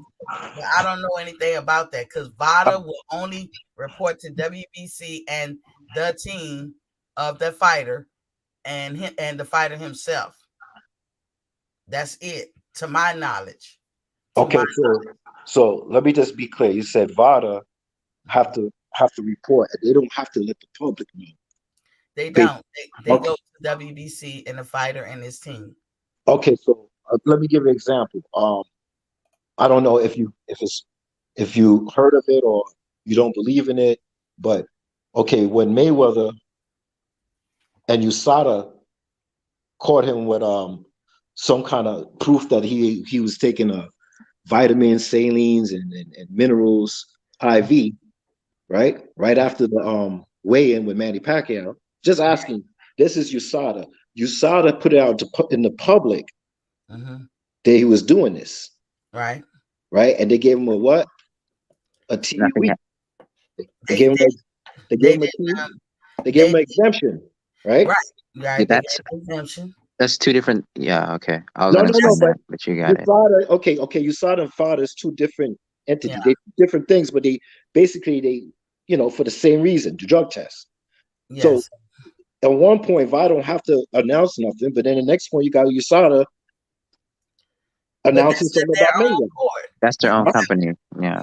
You Yeah, can have a hospital that put out people information when people call in, Mhm. but the next hospital ain't gonna do that shit. And But Floyd didn't do anything wrong. yeah, he didn't do anything wrong. He I mean, asked for a certain thing. He got permission, and that's all you can't do. Pacquiao Yeah. asked for permission to get tramadol. They said no, but you can get cortisol. Cortisol is gonna do what you're asking us to, so you can take tramadol. What you need that to do, cortisol can do it just fine, and that has always been approved. But you're asking for tramadol. Tramadol is a narcotic. mhm. You ain't gonna feel shit. So no, you cannot Pacquiao take tramadol. Wait a minute, you said tramadol? Tramadol is a narcotic. Okay, I think I remember that. That is prohibited by WADA, VADA, and USADA. I already checked Mhm. that. I checked that already. Yeah. Let me say, welcome to the building, King Champion Hart. He says, salute to Boxing Fans Talk TV, brothers in the chat, and welcome Macadocious Mac of the South. What's good? Salute, King. I'm gonna get to your chat in a few. I'm just trying to make sure everybody chat, get up here, and we answer whatever they say. Let me go through them right quick. Ronald Finkley said WBC and VADA are not always in agreement of what's considered rule breaking, and that's true. Ronald Finkley said that's the fuckery. And Champion Hart said, Miss T, WBC reversed the fight due to drug cheating, thanks to Champ Side putting that pressure on him. That's a good thing, Champion Hart. I didn't know that. Ronald Finkley said VADA is the main entity. WBC are supposed to reprimand their fighters if VADA drug lists are detected in boxing. Yes, because they work in conjunction with each other. They have a contract or some kind of agreement with each other. WBC does not have an agreement with USADA. And Ronald Finkley said WBC will bend the rules and not listen to VADA pretty much. They have shown to do that with Canelo and with Oscar Valdez. Valdez. And Macadocious Mac of the South said, salute the lovely and beautiful Madam Queen Miss T and the panel. Salute to you too, King. But you see what I'm saying, Caps? Right. But the only thing I'm gonna end this on is for me because I got a dip. But the only thing I really would like to see for unification and undisputed is the whole enchilada with the testing. The 8-week test, the post test. Just the test for those big fights. You know what I'm saying? Like unifying and undisputed. If it's expensive, it should be a mandatory with undisputed and unifying. That's the way I see it. But if you can't get that, then there's always going to be some suspicion after the post fight because post testing ain't gonna that ain't gonna work, You can pass that. Tay said For VADA and WBC punishes them. Yeah, and for certain drugs, like you was hearing Victor Conte say, it's just certain drugs are different things. So like you can still take like some type of like steroid and gain all the effects. However, in that 2-week span when the drug gets out of your system, you will no longer test positive for it. However, you've already reaped all the benefits. That's why it was so important when that Floyd and Manny fight that Floyd got the 2 weeks and Pacquiao wouldn't give that up, because if you're on something, you would have tested positive and still not get them results. You get what I'm trying to say? Yeah, because in the Canelo and Caleb Plant fight, Canelo was him and Han bullshitting around, And then Yeah. he was always gonna fight Caleb, but he needed to cycle off. A lot of people know they are very clever, even in the Olympics, of taking these drugs, cycling off so they don't be detected.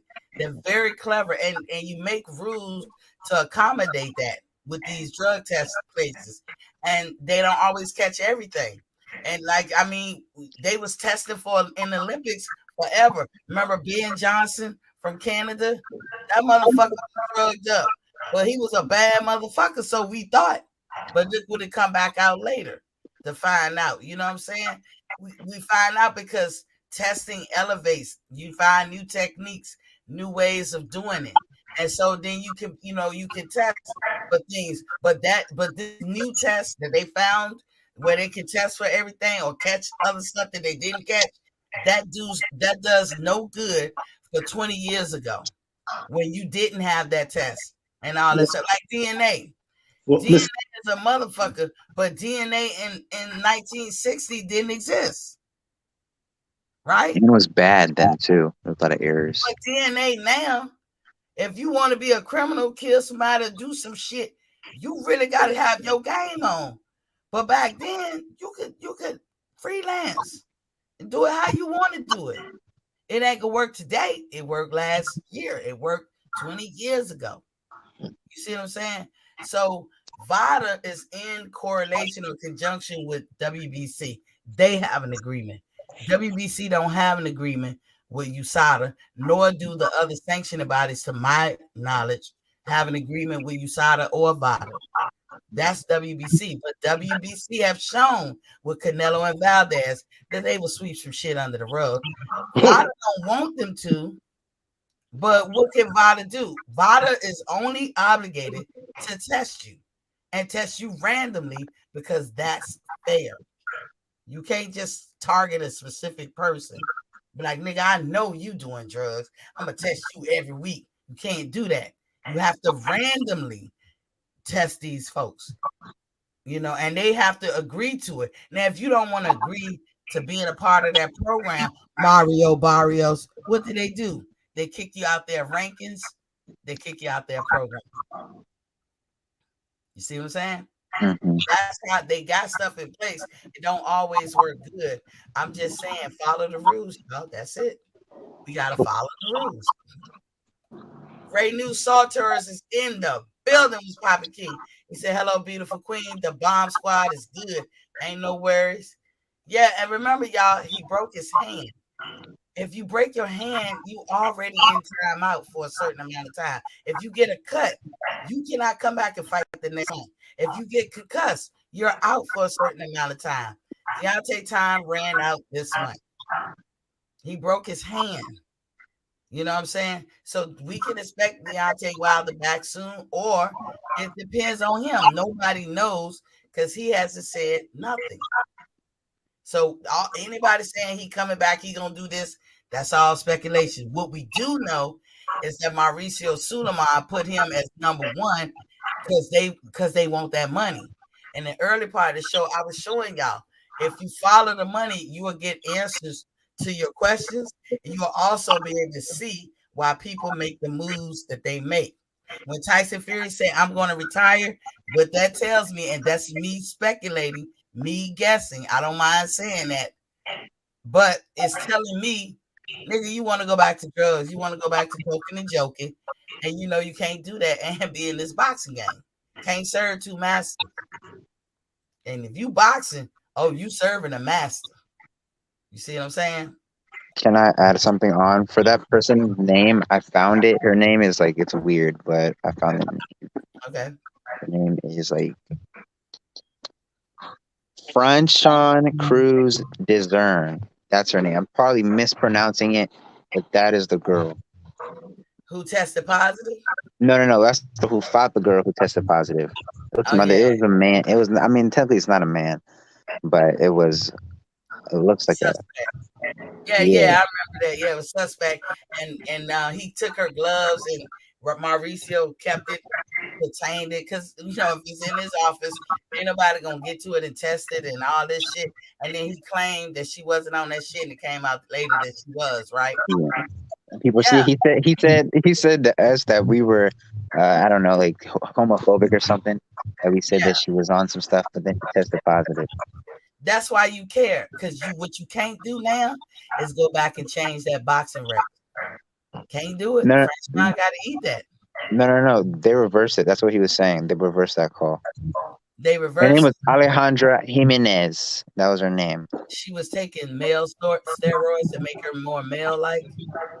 I guess it was just taking testosterone, and that, of course, is like, you know, that's what men have. So it's kind of... Oh yeah, now shit. If you ain't gonna reverse something on most things, you gotta do that. Yeah, they reversed it. That's what I'm saying. They reversed that. Women and men shouldn't be in a boxing match together. That's a no-brainer. You know what I'm saying? Champion Hart said, "Yeah, I can't remember the sister name, but they had to give her belt back to her because her opponent was taking testosterone, transitioning into a male. Bullshit. And WBC knew she was on that shit. Is that okay? Okay, I feel y'all. Yes. Now that is highway robbery.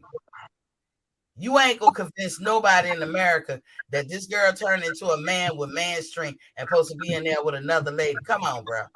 That shit we can all get behind. We can all get behind some shit like that.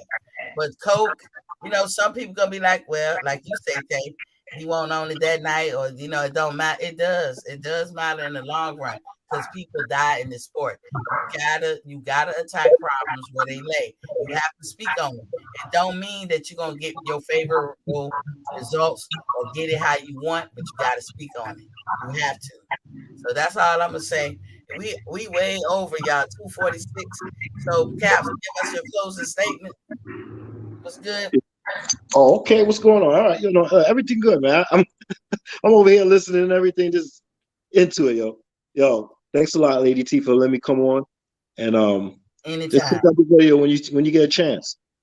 Most definitely, I'll check you out anytime. Right. Y'all take a half a second, go over to Caps and Full G, and sub to them. Hey, anybody you like or don't like, you agree with, you don't agree with, go show your black love and sub to all these channels. I do. Whether they like me or not, just show your black love. Be better than that. When they go low, we go high. Hey. All right, Lady T. All right. Oh, Tay, man, you dropped out. I was going to get your closing. Tay, thank you for joining. You know, as always, little bro, thank you for joining. Friendly debate. We love you. And get in them books, boy. Get that thing. Get that thing done. ATL, what you got to say on the closing statements? Damn, ATL, where you at, bro? ATL. Man down shorty. I thought you were going to change that name anyway after the fight. But anyway, thank you for ATL joining. Thanks, Ray New. Thank Macadocious Mac, Ronald Finkley, Champion Heart. Anybody else listening? Noah GX, T-Berry, everybody who listening. Tay, who else up in here? Everybody who listening, you know, I ain't gonna go back and look at all these.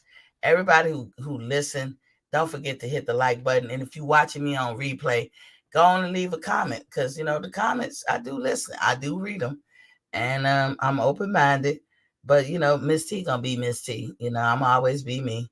And, but, you know, do look into it. My last thing to say is the first day I said, Tyson Fury, stay out of our motherfucking elections. Stay out of our country business. You stay in the UK, vote for y'all motherfuckers over there. Don't come over here with that bullshit trying to line yourself up with Trump, because you know that what he figured out is a lot more racist white folks in the country than even they knew. And so you're just trying to get your numbers up and all that. And you was handed a job and you understood the assignment. You beat the black man, as they say they wanted to make him humble. So you won. It's on the books. I ain't tripping on that. I just tell y'all what I think. But why they worried about Deontay? Because Deontay sells. He sells. He put asses in the seat, and he will always sell. So he don't even have to fight for a belt. He's going to sell because he do the things we want to see in boxing. Is he the better fighter? No. Is he a more complete fighter? No. But he know what he doing. You know what I'm saying? He got that great equalizer. So people can say what they want. Motherfuckers going to pay to see him. Whether you hate him or you like him, money is green either way. So that's why they want him to be in contention for the WBC. My opinion, You know why Tyson wants to retire? It's because he want to go back to coking and joking. As I say, you can't serve two masters. Boxing is a master. You whenever you doing something that's real arduous or whatever, you're gonna either be good at one and suck at the other, or you're gonna be somewhat good or like mediocre or in the middle with both. You know what I'm saying? You're only human. So he wants the drug life. He likes that life. That's what I think. I can't confirm or deny it, but that's my speculation. So anywho, thank y'all for joining in. And ATL, last call. ATL. Shout out to ATL for coming in and all that as usual, my bro. Giving that relevant information. Man down, Shawty, representing his boy Earl Spence always. And as always, we appreciate everybody's opinion and all that. Sometimes we could get passionate and all that, but it's all in love. Thank y'all for joining me. Peace.